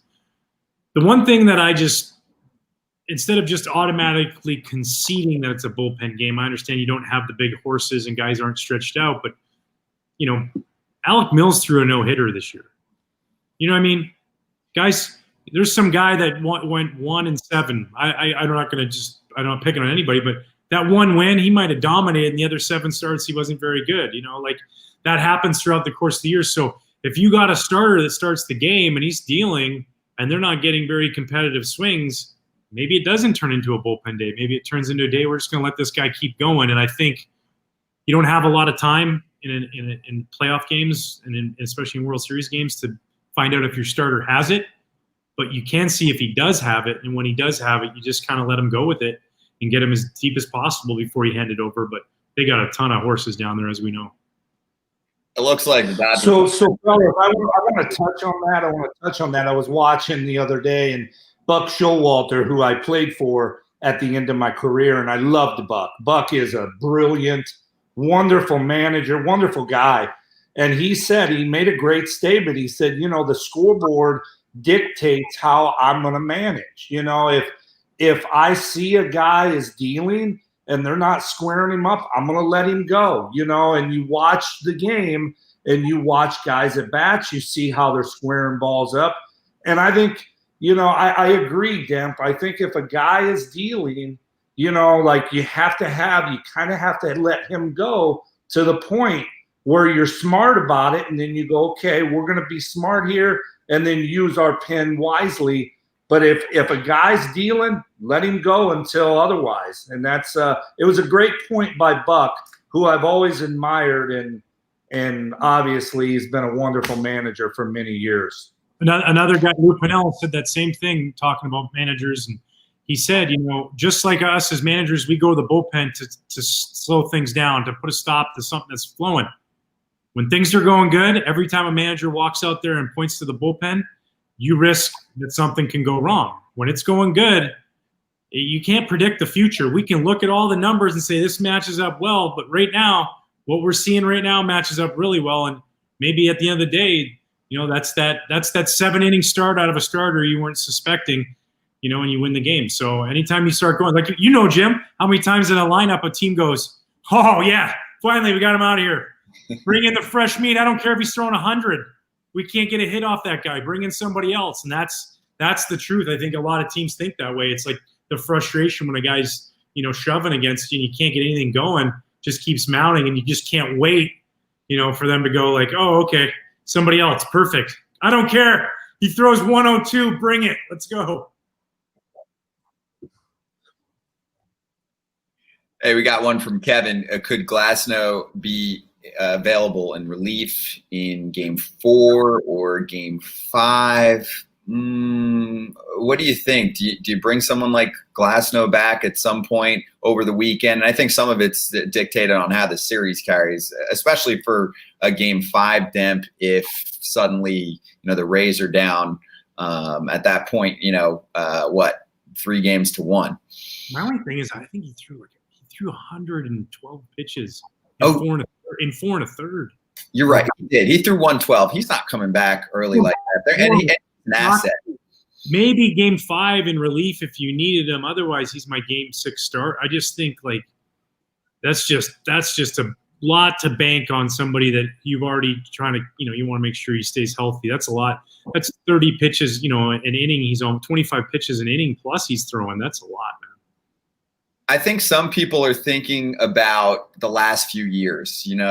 The Nationals bringing starters in as relievers. The Red Sox did that during their championship run. But to keep in mind, this year is just so unique. Now, there are off days in the World Series as opposed to what we saw the last couple rounds. But still, I mean, to bring a guy back, I think it takes a certain type of pitcher, probably a certain type of season. And I think that teams have been a little safer with their guys in the playoffs generally because, especially with a young arm too, like Tyler Glasnow. That's a good one for Jim. Like you faced, you played in many best of 7 series, best of 5 series, all these ones. Did you see the effect when the starting pitcher would come back on early rest? Like, or was it like these special guys, the Randy Johnson who could come back on short rest, or the Al Leiter who would come back on short rest? Fine, but most guys, I feel like when they come back on short rest, that's after that 3rd inning, they start to get gassed. They do, and as a hitter, you can feel that. If you face a guy in game 1 or 2, and then you see him, like you're saying, in game 5 or 6, and you can just see the difference. Without full rest. And by the way, look at all those great Yankee teams in the 90s. They had Mussina. They had Clemens. They had David Wells, Cone. And Joe Torre relied on those guys, to go 6 and 7 innings. Then they turn it over to their bullpen, Nelson and Stanton, and then obviously Mariano. It wasn't scripted, but it was pretty well, you knew how it was going to be. But I think when you face the Clemens or hypothetically, you face Clemens or you face Mussina for a second time, and it wasn't on short rest, you still seen very good stuff. Speaking of good stuff, Walker Bueller just absolutely dealing in this one. Finally, in this inning, gives up his first hit, and now the first run for Tampa Bay. They strike. It's a double for Margot, and then he's brought in by Adames. It's 5-1. 2 outs, bottom of the 5th, and Mitch chiming in here. Love the format, learning a lot, decent lead. Would you save Bueller's arm for a pivotal game or situation later, or do you let him go deep? I think, what are you noticing in this 5th inning where there's a little more contact being made by Tampa Bay, Jim? I mean, I will say, for one, watching Walker tonight, he's clearly had his game plan, which is what he's all about, of fastballs up in the zone, challenging guys all night long, and really using the fastball as much as I've seen any pitcher use a fastball so far this postseason. I think he was in the 75-ish% range with the heater, and just everything is in the 90s. Now he gets a ground ball to get out of the inning. But what have you seen from Walker Bueller tonight so far, and how did the Rays finally get him? So I'd answer that question. My answer would be to win the game. It's not about, at the end of the day, the game is tonight, game 3. And I get it. You get a little lead, then you think, oh, I can save him. The number 1 goal tonight is to win the game. Now, the way Bueller's come out, he's dominated with his fastball, okay? And Smoltz even made some comments early in the game about, like say 3-2, I think he was maybe facing Muncy or someone that he could have thrown a breaking ball. And Smoltz, being who he is and how smart he is and how well of a pitcher, he would think about, okay, if I'm going to wait to the 6th to use that big breaking ball against a guy like Muncy. Now, as Bueller goes on during this game, and Demp, this, you're going to wear out, you're going to wear down a little bit. But for the most part, this guy's stuff plays, and it plays for 6 to 8 innings, and that's why you have an arm like this. To me, it's not about thinking about, saving him. It's about winning game 3, and we'll deal with that later on in this series and keep him healthy. Yeah, couldn't agree more. It's not his job to have to come back later. He's doing his job right now, and that's people talk about starting relieving, and they'd say things like, "Oh, but relieving, you get a chance to help the team every day." You know how much it helps the team to go out there and be a dominant starting pitcher. It breaks the spirit of another team. That when they see you just mow through the lineup, it gives the next day's starter confidence. It sets the table, and it saves your bullpen. And any chance you can have him go long, especially, I mean, they do get the day off now, but when you have a bullpen that already has been throwing a ton because of the no days off, it's been worked and worked and worked. When you get a chance to give one of those guys an extra day to just tick their stuff up now in a big situation in game 3, you come in, or game 5, whatever. That is, Jim's right. You win today. Worry about tomorrow. Worry about the next day. World Series, you need 3 more wins. You're just worrying about winning this one. And this is now going to be 3 days in a row with games 3, 4, and 5 here over the weekend. So, I mean, you could look at things a little bit differently there in terms of your usage. And the one word that Dave Roberts uses so frequently, and they've done this so often too, is you forget how many times the Dodgers have been in spots like this, whether it's in the World Series or just working through the postseason. It's every year for them for so many years in a row at this point, is the word familiarity. And I think that Doc says that word to the media when he's speaking to us. He means it to us just as much as he means it to his players. Whenever we talk to him, Jim, about, relievers or seeing a pitcher for the second time, he always brings that up right away and says, and even though the same thing usually applies for the other side facing a guy again, he goes, really like this matchup tonight because of the familiarity. I think back to last round. Hey, we hadn't seen Ian Anderson at all. We saw him first time around. He was great. Now we get to see him again. It's the second time we ever get to see him. So they keep using that word over and over again, and we see that play out in the playoffs so frequently. So I think one of the things he's done well is he's grown as a manager. He's really – his demeanor and his calm way that he's answering questions is almost keeping his ball club calm. And they know they're talented. They know – that, when put in a situation, if they're going to face a guy, he wants that to be as calm as possible. He'll answer the same question about Kenley Jansen facing one of their guys, and he's always, he's one of the best people you will ever meet. So that you can't help but rub that off on how he goes about, and his team has to be so confident every day they come to the clubhouse. And that's what impresses me, I think, the most about their ball club. Yeah, he leads so well. And I just look at it like all these years of them going and not being able to eat the carrot, right? They've just been chasing this elusive carrot just dangling in front of them. And it'd be really easy to point fingers, to, get a little down. He always just seems upbeat. He loves them in wins or losses the same. He doesn't judge that on how he cares about them, and it's real, it's genuine, and you can't help for.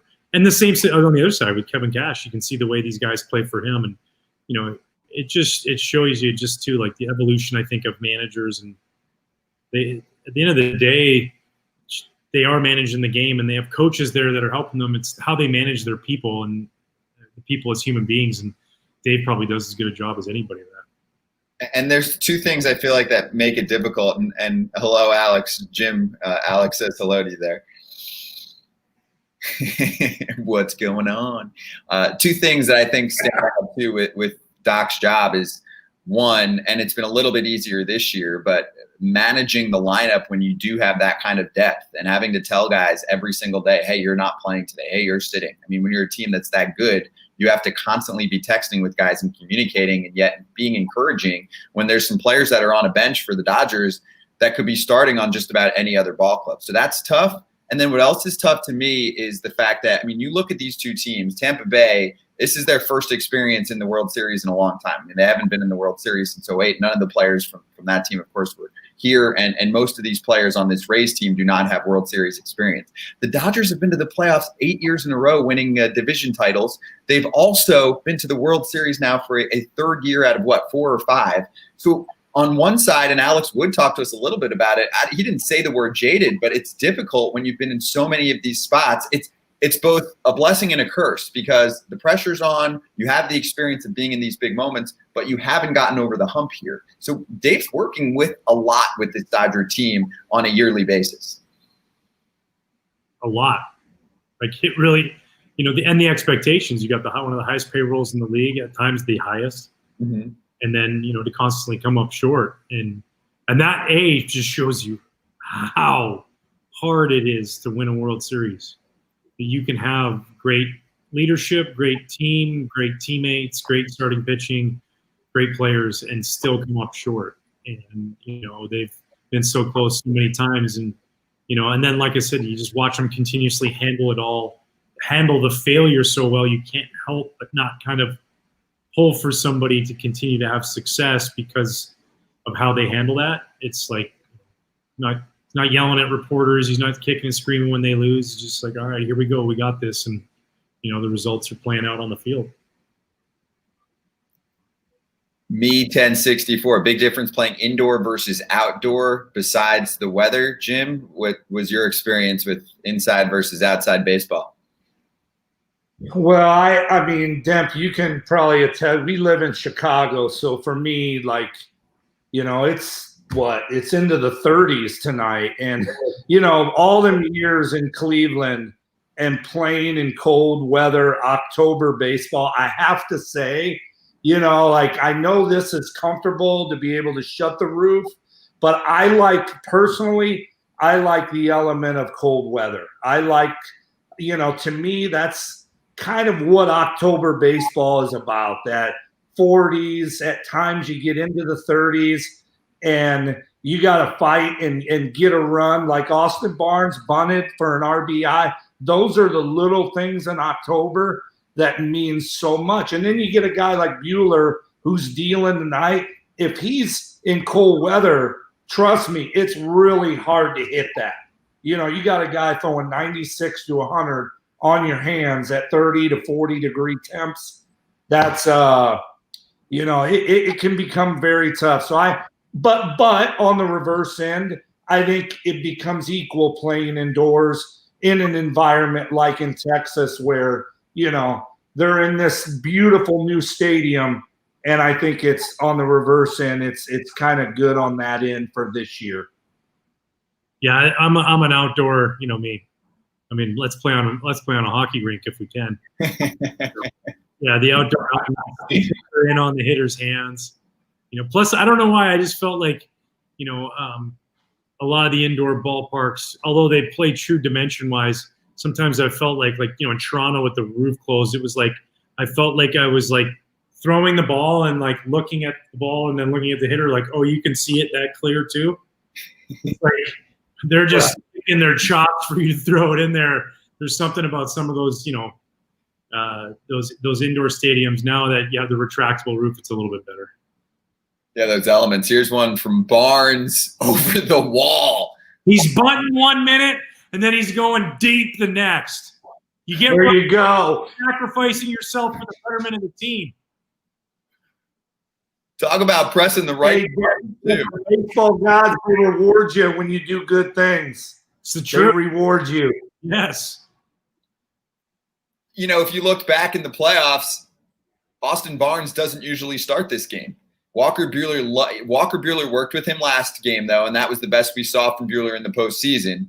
And Barnes is the guy for Clayton Kershaw. But in terms of offense, Will Smith is the catcher of choice because he's been the better hitter this year. And Barnes is getting himself some more playing time. This really has worked out for the Dodgers. Barnes has created a couple runs. Bueller's been out of control. And a baseball fan, 1918, Dodgers doing some 2-out damage tonight. That's exactly what we were just talking earlier about Dave Roberts. Like he has two guys on his team. Offensively, Austin Barnes isn't what Will Smith is. We know that, but he's a great defensive catcher. And so then it's like, okay, and he's a personal catcher for Clayton Kershaw. I got to balance all this. All right, I'm going to go to Will Smith. You think Will Smith, he's a young kid. Of course he wants to start. But it's like, okay, I'll DH. Sure, I'll do whatever you need me to do to win. I'm bought in. You don't have to convince me to buy in. It's it's incredible. They're so deep, man. They are just so deep. So what I think both of these managers do really well is they manage people. Like as you said, Demp, like you have two good catchers. How do you figure out to make them both happy? But you credit the manager, but you also credit the veterans, the veteran players, and you credit the personnel on the team. They know they want to win a World Series. And we always used to say, in Cleveland, we before me. And at the end of the day, if you're looking at your club as we're a unit before myself, that's where you get to positions like this. And I really, really credit both these guys for doing and how they manage the people that they have. And you can see it shows because they're bought in. They're bought into the system and the style that both of these managers have created.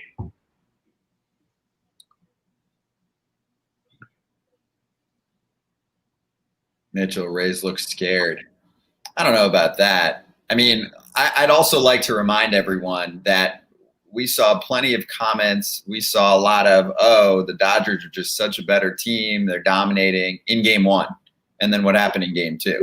So just keep that in mind. I don't think a team comes in here, especially Tampa Bay.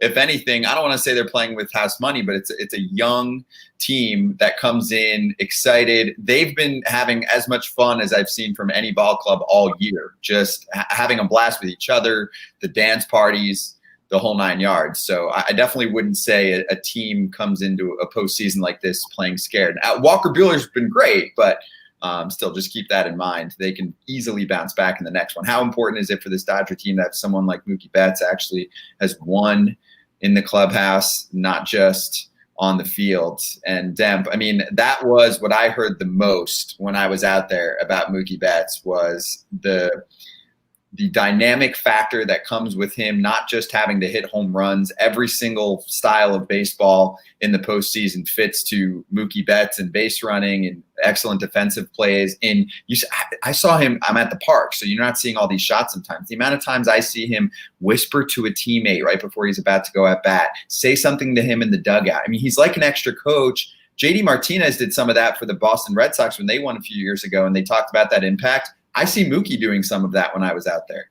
Yeah, well, you talk about the managers communicating with the players, player-to-player communication, man. When you got a guy coming back after he's just punched out, and he's in that moment of frustration individually, puts that aside to tell a guy, hey, you can see his breaking ball out of his hand right away, or his ball's got some good sink, or it's got life, so that when that guy goes up, he can expect that. You see those guys all do that, and Mookie does that, as like you said, all the time. He's always trying to find a little something, or what can I do when I'm 0 for 4 to win a game?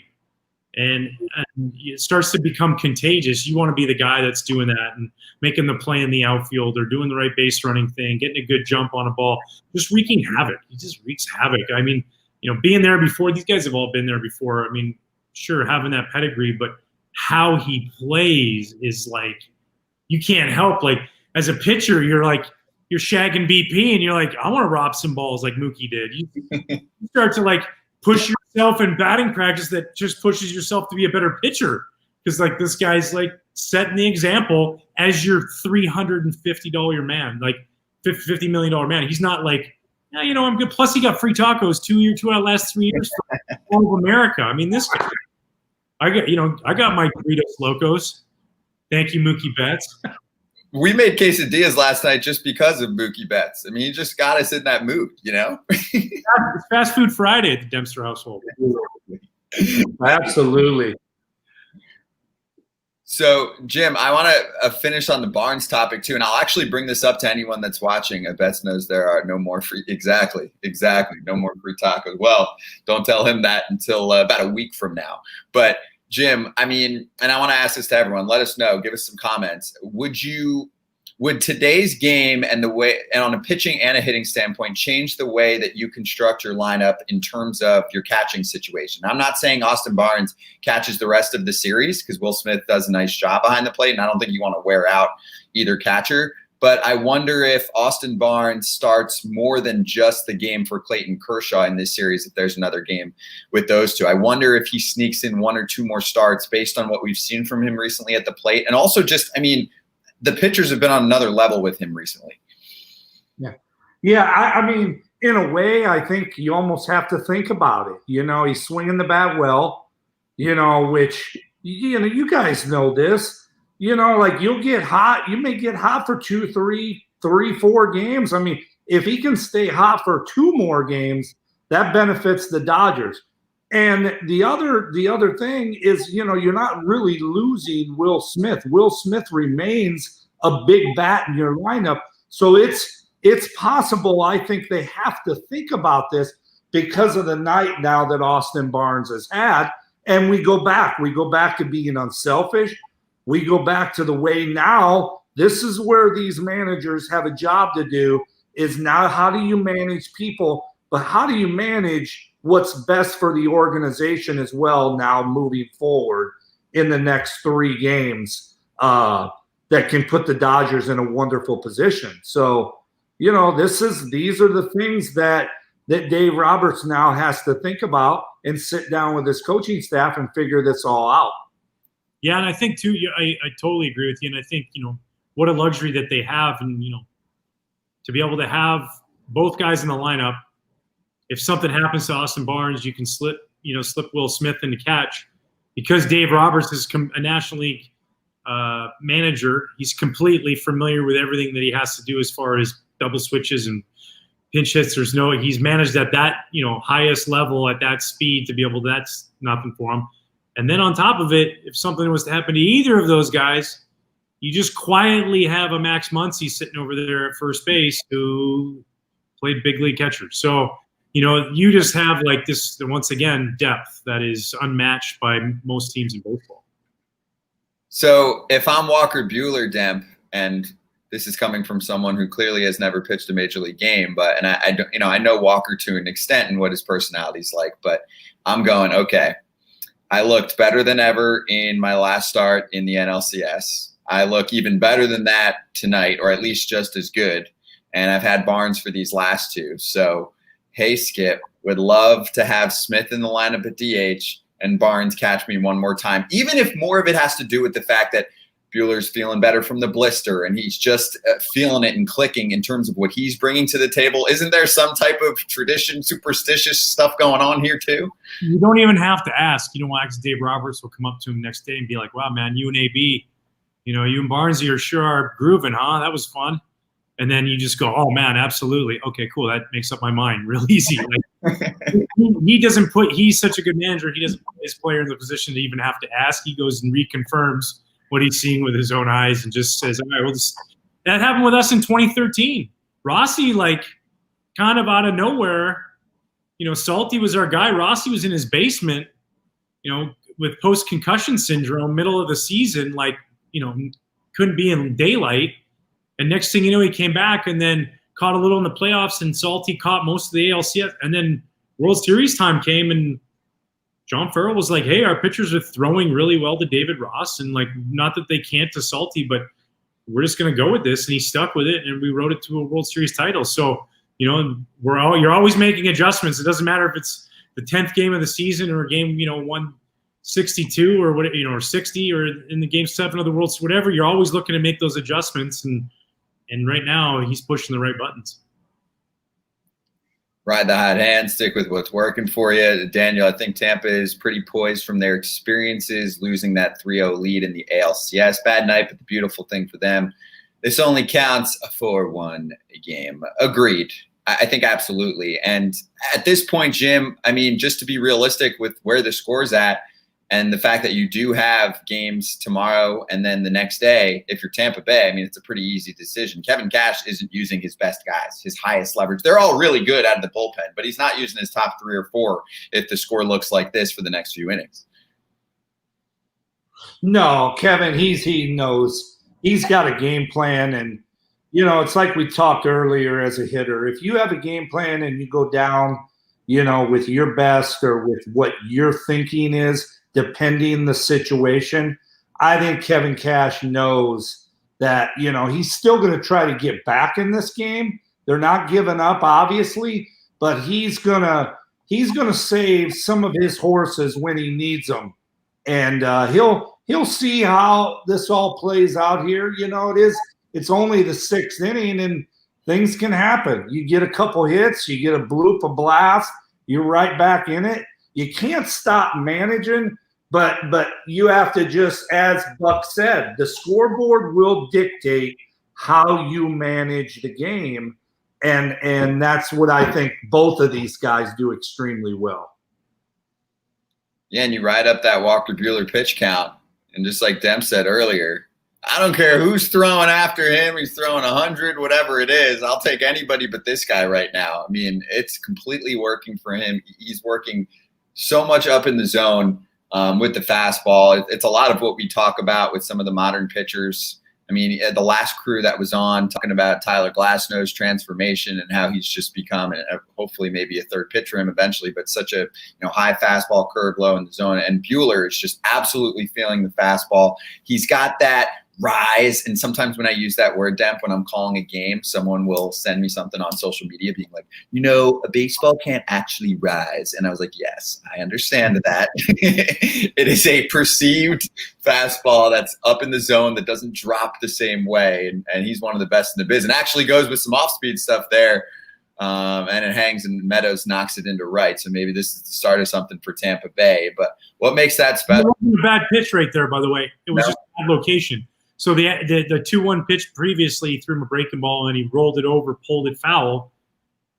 The right play is to throw the same breaking ball just below the bat because he's already out in front of it. He just missed it in location, and then he's able to do that. So, sometimes we do that too as pitchers. We pitching coach will say, throw the ball down and away. This guy, you throw the fastball down and away, and he gets a hit, and then you're like, I threw it down there. And then you go back and look at the tape. You're like, wasn't really down, wasn't really away. But it's all about executing when you execute in the right spot. And I mean, his fastball tonight, and what he's doing is so impressive too. Is like the 0-2-1 pitches, and Jim will probably tell you this as a hitter. I would imagine the pitcher who's not wasting anything in those counts. When you're already defensive, he's throwing it right around the plate. So you have to commit. It's not like he's wasting it, neck high or a foot off the plate. It's literally like, he's throwing it right at your wheelhouse, but it's 0-2, so you got to battle, and it's also like this much above the strike zone. Just becomes so hard to hit. Yeah, he does such a good job at attacking the fastball. And like you're saying, he doesn't waste pitches. Like there's no wasting pitches with him. He might pitch in and out, up and down, but he's going to attack you. And he's going to throw as least the pitches as he can in a ball game to keep him in the game like this. And this is how they should look. I'll say that. John Hart says it all the time. Like this is what they look like, and this is impressive. I mean, and he, as this kid grows and as he gets strength, Demp, and I call it strength as you age. You can see he's not a big guy, but, I heard he put 10 pounds on. When you have this type of stuff and every year you mature, up top and also physically a little bit more, this kid's got a wonderful, bright future. It's impressive. This is how it should look. Yep. And he just struck out loud, just absolute filth. Heater up. I mean, I love it. I bet them for him. I bet Walker is basically thinking, man, I don't even want to throw another pitch. I just want to ride my heater all night right now. Yeah, I like his heater cutter combo better than his breaking ball right now. I mean, he's throwing some good breaking balls. I think he did that early on to just kind of get them off his heater right away, like the first inning, for second inning, but then it's just like, when it's this explosive, like you talk about that ride, like I played with guys that threw 100 and you could play catch with them and you're like, this dude's going to get whacked around. Like I can see the ball really easy, doesn't have a ton of life on it. By life, meaning that explosiveness, through the catcher's glove rather than to the catcher's glove. But he's got that life. It's like, and it looks good. It's like, oh, I can hit that. No. Right there. That's 97. It's not going down into the wheelhouse. It's staying up above the belt, and it looks inviting. You want to go get it, but it's just got too much giddy up on it. And this is a guy who's been hitting any fastball anywhere against anyone. This is that's like a telltale sign. You're facing like the hottest dude on the team, and he's getting sawed off by your heater. Oh man, okay, my heater's good tonight. And Jim, the game plan for the Dodgers against Randy Arozarena was just throwing everything off speed, breaking pitches, whatever it was, a lot of sliders out of the zone against him, and they've held him somewhat in check so far in this series. And then Walker Buehler's like, yeah, love that game plan, but my fastball's great. It does go a little off speed there. It's 2-2, but I mean, Randy Arozarena versus Walker Buehler is my matchup of the night. Yeah, this kid is, man, both of them young and but obviously bright futures. But Arozarena loves to hit the fastball, and Buehler loves to throw it. That's Charlie Manuel used to tell us all the time. If a guy likes his fastball, stay on the fastball until he can throw other things for strikes. But like that, then he drops that on you, Demp, and that's when you go to the next level, and it's impressive. And that's like that at bat right there, pitching 101. Like, he threw him 97, kind of up and in, fouled it off right over the first base dugout. Can't get to it. Then he throws him an 89-mile-an-hour cutter that just misses. Then he throws him another one, 85, kind of sideways that he fouls off. Then he just has one that has depth. So he just threw 4 nasty pitches in sequence, and he executed every one of them, and he was able to get the strikeout. I mean, he's just going to get better and better. I look at him and I'm not always big on comparing, but when I watch his stuff and his poise out there, and he kind of reminds me of where Verlander was when Verlander kind of first got into the league, his first couple of years, and then just evolved and learned how to just sit there and go like this at 93, 94. Oh, you got in a big jam. Here's 97. Good luck. You're not getting this. And, I think that's when Jim talks about that strength you gain. It's not just physical. It's a mental strength that you gain to be able to have the discipline to understand that you don't always need the 97, and when you save it for when you need it, odds are they're not going to get it very often. So let's play this game. 6 innings, 1 run, 10 strikeouts. Team is in control. Buehler's at 93 pitches. He's lined up to pitch a game 7 if needed.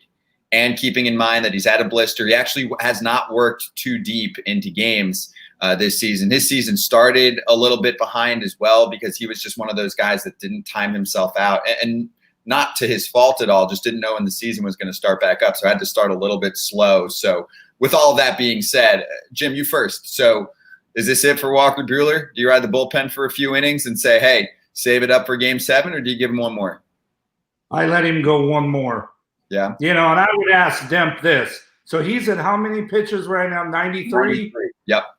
93. If he throws 110 to 115, is that gonna make that big of a difference in game 7? As good as he's pitching right now, I at least get him through 7, and then I give him to my bullpen in the 8th and 9th. Yeah, that would be my call. He's got maybe one more start left, right? Like, then you can have as much time off as you want. He's a big, strong kid. As long as there's no blister, as long as you're not worried about him, he's secretly behind the scenes. We don't know about pitching with something that he's trying to save. As long as he's got no blister issues, and you can completely now you can take it in through 7, 6-1. I mean, he just went through 1, 2, 3. I mean, Meadows got the hit, but he cruised through low, allowing a Rosarena with kind of ease right there. Strikeout. I remember Lou Piniella. I'm facing the Cardinals one time, and I go out there in the 7th inning. I get 3, 4, 5 out. It was like Pujols, Roland and somebody else, and I come in at 2 punch outs and a pop up. I got 105 pitches, and Lou's like, "Hey, you're good, right, son?" And I was like, "Yeah, I'm good to go." And he goes, "Yeah, I thought so. Man, you just cruise through the middle of the lineup. You're just getting warm." So you gotta kind of let your eyes do a little bit of the talking too. Now they score 3, maybe you're like, "Yeah, okay," but. You know what else I think about is sometimes managers will say, hey, young guy, want to keep his pitch count in mind, also want him to leave on a high note. And I'm talking about a lot of these conversations during the regular season. Now we're in the World Series. Scrap all that. Even if he gets into some deep at bats with some guys coming up and the pitch count's riding up and maybe even gives up, a 2-out hit or something like that. And you hit a point where you're like, okay, I'm going to take him out. I don't care about taking him out on a high note. Walker Bueller's had plenty of high notes. So I would rather, even if I get 2 more outs, that's 2 more outs that I don't have to give to my bullpen. And then, if he gives up a knock or 2, gets himself in trouble, fine, we'll bring someone in. But I don't have to go, well, that was swell. Let's end it after 6 because we're feeling good about your day.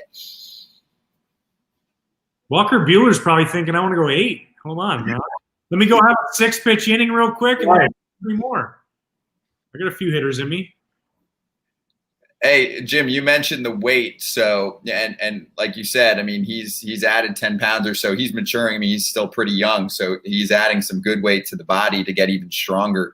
So why don't you guess for me? Because I was looking back at his numbers and actually the biggest knock on Walker Buehler coming out of high school was scrawny. So how much do you think he weighed back then? Throw out a number.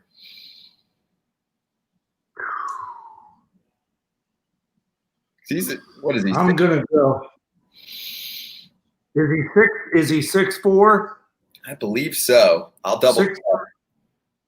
I'm gonna say now he weighs 200 to 210. I'm gonna say back maybe 185, 190. As a guess. 163. What's your guess? 1 what? He might even been 157. I might even go lower than that. He might have been under the 160 threshold. So he's listed 6'2", 185 right now, and they said, I mean, that's low compared to what he's really at the moment. Probably closer to the 200 range. Coming out of high school into the draft, 145. He put on some serious good weight. Jim, we just never know. We never know who's going to blossom into some budding superstar. We can guess. We can have better guesses but you just never know who's going to be the guy. Okay, I have to make one. I gotta tell you guys. I got to tell you. So being around youth baseball around here in Chicago, and the pandemic and being at home, my son just is going to turn 13 in November.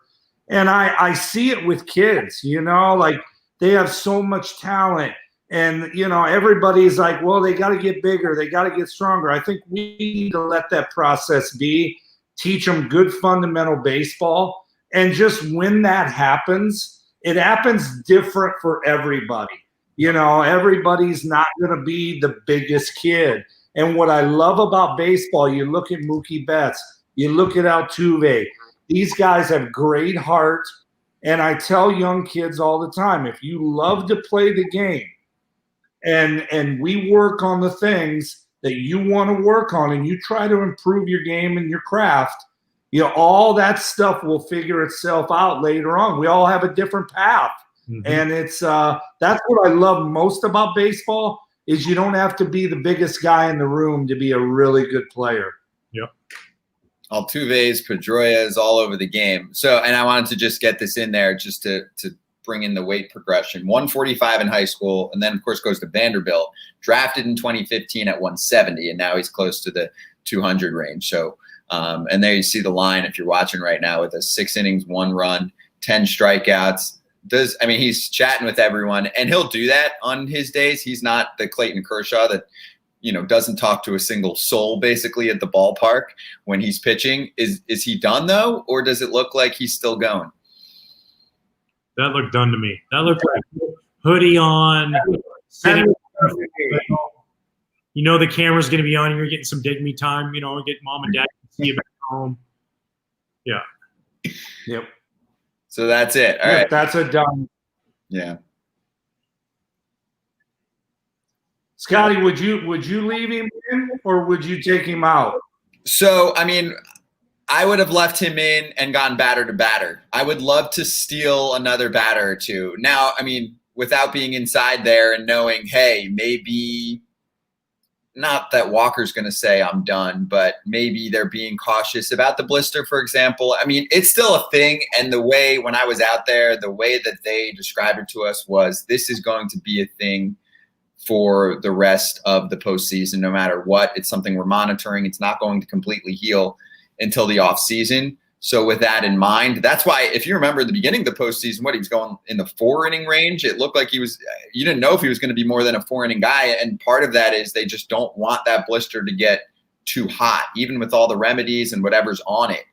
The more that he's pitching, the more you run that risk. And it completely changed him as a pitcher in terms of what he usually uses. Demp, you were talking about the cutter. I mean, he barely used the cutter towards the end of the season and then the beginning of the postseason, because he said that's the pitch that he think caused the blister, so he didn't want to go there much. So now you're getting to see him blossom. But I could see the Dodgers. They do definitely play it safe at times. They're the team that's taken out some pitchers with no hitters on the line. I think I would have let him go batter to batter, maybe if without knowing what the blister situation is, but I guess I can see where the Dodgers are going here. Yeah, and you start to think about it too, and it's 6-1. You're like, man, we got to be able to. If we're World Series champions or we're contenders to win the World Series, we got to be able to get 9 outs out of our bullpen with a 5-run lead, and you got to feel confident about that. And the last thing you want to do is put him back out there and 2 hitters in, he's pointing down at his finger, and you're like, oh, dude, we had it fine. So I'm sure you're exactly right. If everything was fine and he didn't have any blister issues and he was fine starting the year, I'm sure you'd probably see him go back out, but you kind of want to play it not safe but smart. I wonder what this next inning is going to look like for Tampa Bay. And also keeping in mind, this is the first home game for Tampa Bay. And you're right, Demp. He is getting the glory shots right now. They are focused in on Walker in the dugout. He's front and center. But I wonder what the bottom of the 7th looks like, and keeping in mind, the Rays are the home team, so they've got 9 outs to spare. But I wonder if we see a rejuvenated offense, just like you said, a little get up, because they don't have to face the guy that they just could not handle the heat. Well, they'll probably go. Who do you think? I'm just looking at the lineup here. They got Choi coming up. You have Margot, Wendell. So you get 2 lefties, so probably go to Gonzalez or maybe another it looks like Blake Triden's coming in. Triden. Thanks, baseball fan. Yeah, Triden in his cutter. Yeah, they're going to go high leverage with this one, right? You got to wrap this thing up. 5's not nothing in the postseason. You got and also, what's interesting about the Dodgers is they have a lot of velocity out of their bullpen. And I'm curious, actually, from a hitter's perspective, Jim, why this happens. So last round, I'm talking about the Braves and the Dodgers. The Braves don't, on average, they don't throw nearly as hard from their bullpen as the Dodgers do. Yet the Dodgers rank in the bottom 10 in the league in relief pitching strikeout percentage. So their relievers come in. Gratterall had one of the lowest strikeout per 9 ratios in baseball this year. The guy's hitting 100 regularly. So how does that guy not – so 2 questions. 1, how does that guy not strike out more batters? And 2, could he be a story like – now this isn't the perfect example, but Garrett Cole, who actually didn't strike out the world until hitting a certain point, and now he does? Well, I think you're right. Stuff plays, but you got to locate stuff. I think as a hitter, and it's so sometimes the philosophy is look, we're going to attack the strike zone, and we're we're going to attack it, and we're not going to worry about wasting pitches. Now those wasted, attacking the zone makes more balls put into play, basically. You can't deny how good the Dodger bullpen is. It's just set up different than Tampa's. Tampa's guys, they throw really hard, but they have strikeout stuff. It's, I don't know. I mean, that's a great question because, at the end of the day, everybody loves the strikeout. But if you're getting outs, I'll take that too. That's what it's about. Yeah, and you're talking about Gratterall too. He throws that sinker. So it's like this heavy. I know it's 100, but if it was a 4-seamer that had that kind of that little life and stayed above the bat, I feel like a lot of times, sure, he might go 1 inning with no punch outs, but it's 2 broken bats and he's rolling bowling balls up there, and guys just, they're not hitting it hard, but they're able to put it in play just through the movement. The movement allows it to get right, but they're not doing any real damage with it. And you're right about the walks too, Jim. I mean, the Dodgers, I believe their relief pitching had the lowest walk percentage too. So they were efficient when they were on the mound. And that's why, I mean, the ERA is great, stranding runners, all that stuff lined up. It's just that nowadays you're used to seeing high velocity, good numbers in terms of run prevention from a bullpen and expecting that they're striking everyone out, but they're just not. Right. So if you're just joining us, by the way, if you've been hanging with us the whole time, that's awesome. We love you even more. But if you just joined us, Ryan Dempster, Jim Thome, I'm Scott Braun. We're hanging with you watching World Series Game 3. This is the watch party. And say hello, please. Like Josh, just want to say hi from Alaska. I loved all the work that you're doing. Appreciate that, Josh. Yeah, hey, Josh. What time is it in Alaska, by the way? It's earlier in here. It's definitely earlier, right? I'll find that out in the next. Probably like 5:38. Is it 1 hour? Might only be 6:38. It's 6:38 in Alaska at the moment. Demp, have you been to Alaska? No. It's Same here. Yeah, I actually true story. My dad, when you go up to Alaska through northern BC, there's the Dempster Highway up there, named after Walter J. Dempster, who was a police officer. My dad is Walter Joseph Dempster. He was a fire chief for 20 years. No relation, though. Wow. Coincidence. Yeah. Wow. Yeah. I was like, wow, Dad, you got your own highway and everything. He's like, yeah, not me. You know. I love your pops. I can't wait to see your pops in spring training again. He's a good man. Yeah. I can see why you're the way you are. You have great parents. Yeah, I do. I'm a lucky guy, man. You're not kidding. Trinan's in, and he starts it off with a Choi ground ball. So we'll see how this Dodger bullpen does. For Jim, in case I make a comeback too and I have to face you, but in these situations right here, when you're 6-1, down 6-1 in the seventh, you're a power hitter. Are you looking to try and get on base? I mean, I know you're not tough, but you need base. Or are you just saying, hey, I'm looking to make it 6-2 right here and try and provide that? No. This was the one. This is the actual one time I did not think about driving a ball for a home run. I wanted to, this may be a situation, depending on trying and stuff, that I may have took a pitch, to be honest. And the reason is to maybe when you're facing a reliever to slow the game down. You can't tie the game here. Yeah. And maybe taking a pitch and watching a sinker away or a ball inside would set something up later in the at bat. But that's a great question, Demp, because not at all. You cannot think about going yard in this situation when you got to get base runners. It's all about base runners at this point. And this is Margot, who had the first hit of the night for Tampa Bay. He cracked the code against Walker Bueller. It was not easy to do. And Adames got the double.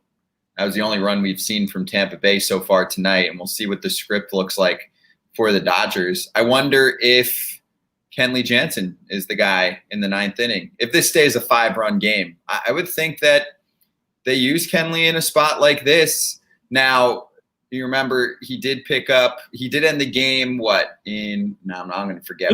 His last 3 outings, he's cruised his last 3 outings. He did. For days off, you talk about man strength. The same starts to go when we go in reverse direction. Like when we start to lose some of our man strength and, Father Time starts to take over. Yeah, we want to be out there every time, but it's like, hey, maybe I'm a little bit better with that extra day. And he's proven that, you can talk about him not closing out Game 7, but he'd already thrown back-to-back days. So it's like you're better off, for the betterment of everybody, of just giving him that extra.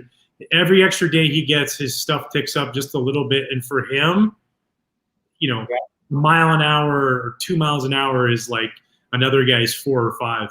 It just starts to make that, that ball just jump on you.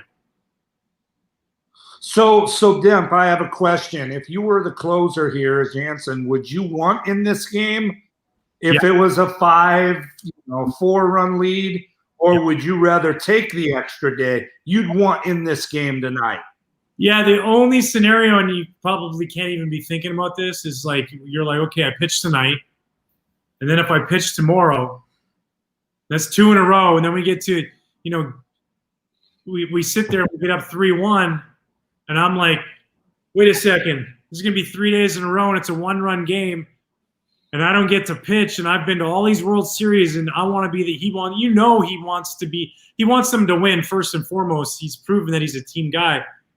But in the core of you, for everything they've been through, and he's been a part of it all, he wants to be out on that mound if that situation comes up, but you also have to get there. And like we said earlier, you're trying to win today. And, a 5-run lead feels like a save in a World Series game. Yep. Yeah, and they went Urias, you're right, Demp, in that game 7. And also, I think some of that also had to do with just having a feel. That guy was feeling it that night. It's a guy who has started. He's relieved. He's done a number of different things, especially this year for the Dodgers. That's one of those when you throw out the handbook and you just say, you know what, 1-run game, we're going to keep this guy in here. Forget about everything else right now. Forget about the tradition. Kenley has looked really good, but we have a whole nother round of baseball to play. So let's use this arm correctly. Yeah. And the guy like Dave Roberts today on MLB Tonight doing an interview, and he was talking about just how special he thinks this kid is. This Urias kid is nasty. He has got every pitch in the bag, and you just watch, kind of his evolution and how they've kind of developed them as he's gone along, and he's had some ups and downs in the postseason. He had a year he pitched really. But, he's still a young kid. He's 20 – he's born in 1996. He's 24 years old. Yeah. And he's been pitching in the postseason since he was 20 with them. So, his time is going to start to come now, and he's going to be I believe, a frontline starting pitcher, and he's learning from some of the best in the game right around him. So, I'm excited to watch him go out there and start a game. Yeah, you're right. Came up at 20, and they took care of him. Yeah. Trying him with the strikeout, by the way, against Wendell. So, all right, Dodgers in control. This is when we just about say goodbye. So, wanted to thank everyone. We run through the 7th here, and let's finish with this because I'm going to go have dinner number 2. What did we eat today? Jim, let's start with you. Anything good? Whether it was a big dinner or you're getting a little snack afterward. What is Jim Thome eating on a World Series night? So I've been waking up here in Chicago, doing this little bit of walking, running. So I tried not to eat till about 10 to 11, okay? So then at 10 or 11, I'll have a salad, little protein, and then I try to eat a good dinner, whether that's, chicken, fish, sometimes pasta. We have great food here in Chicago. My wife's Italian. She's a great cook. So I try to eat 2 pretty good meals a day and maybe have a shake in the afternoon or a little snack in between. But, the food situation is always a challenge, especially when you're in a great city that has great food like we do, and my son just quit baseball. So, I remember Millar saying, the fast food days are over now that baseball's over with at the youth level. So we'll see. That's it. Yeah, Jim's right, man. Even the to-go in Chicago, in this COVID time where restaurants, that's how they're, having to survive. You go to so many great restaurants, you bring it home and you pull it out. It's just still piping hot. There's all the great steakhouses downtown. We love our Italian too. My wife's Italian, so it's just constantly the good meal. I splurged a little tonight. I did. There's this hole in the wall Thai place, faux Thai, just right down Lincoln Avenue, and crushed some pad Thai tonight. Mild spicy, because they'll go 5X there, and I'm telling you right now, it's going to make it uncomfortable, just not while you're eating it, but at other points in your life too. So. But I crushed some pad Thai. Loved every minute of it. The 5X is a workout plan within itself sometimes, right? Yeah, you got to be careful wearing your Fitbit with that thing, man. That thing started malfunctioning. Amazing. Scotty, what's your day look like? So I did shrimp quesadillas from last night and carried over the leftovers into today. Quinoa, some butternut squash, zucchini. What else did we rock today? I just want to, by the way, Jim, want to hear Scott say I crushed a Big Mac and I just downed it with like a sundae afterwards, a banana split. Yeah. I did do French toast today with almond butter, bananas, a whole thing on top, make that a dessert, and had a little bit of a pumpkin pie, a Scott-friendly pumpkin pie. I got a little bit of some allergy situations that I work with, but it was solid. So I put together a pretty good lineup today, and I got one more to go. I got to snack a little bit because I've been moving all over the place. So that's and actually the talk's making me quite hungry. So let's do this. Let's say goodbye, guys. And I just want to say goodbye with two things. One, MLB tonight, before and after every single game here in the World Series and throughout the whole postseason. So you'll see everyone on post game coming up probably in about an hour or so. And then also, if there is a game 6, we will do this watch party again. And the whole cast and crew, bunch of different mixes of people coming in from MLB Network for game 6, and then could be for game 7 as well. So if you enjoyed this, let us know. You can always talk to us on social. The handles are there, whatever else, however else you want to reach us. We'll see you on MLB Network. All right. Parting shots here, parting words. Ryan, say goodbye to the crew. Hey, what a treat it is to be able to sit around, talk some shop. We had Sean Casey and Mike Lowell beforehand with Stevie Nelson. Then, This has been a tough time for everybody out there, and for us as the MLB Network family, all the analysts living all over the country and not being able to be out in Secaucus. I miss all you guys. So to be able to sit around and talk some baseball and life is a ton of fun, man. This is great, and we got a great World Series on our hands. It's not over anytime soon. Miss you too, everybody. And Jim. Yeah, for me, I haven't been in the studio since all this happened. So I miss my brothers. I think the greatest thing about, the network is we're all family. We all care about each other. We played against each other, but now we're this great team, and this great being on tonight kind of, it sparks the desire and the want to get back and do this in studio. And we're very lucky. We've got great fans. One of the best parts of my job is when I travel through O'Hare, I'll have a dad and his son come up to me and say, "Oh, Mr. Tomey, I followed your hitting, what you did on the network." And I think that's to use that platform and have kids come up to you and really want to learn the game. And we have a little part of that to give back. That's the greatest gift of what we do, is to give back to our younger generation and let them learn some of the great things, Demp, that you and I were so fortunate and blessed to have learned. So, Amen. I look forward to getting back. I miss everybody, and you will see you maybe game 7. We'll see. Heck yeah. Yeah, I agree. Thanks, everyone. This was awesome. Go get your shrimp quesadillas and your 5X Thai food and your tacos and everything else. And we'll see you soon. Enjoy the rest of the game. Bye, guys. All right, guys. See ya. Yep. That is crushed. What got into him? So let me be clear. Emotions so high. Game winner. You ain't see nothing.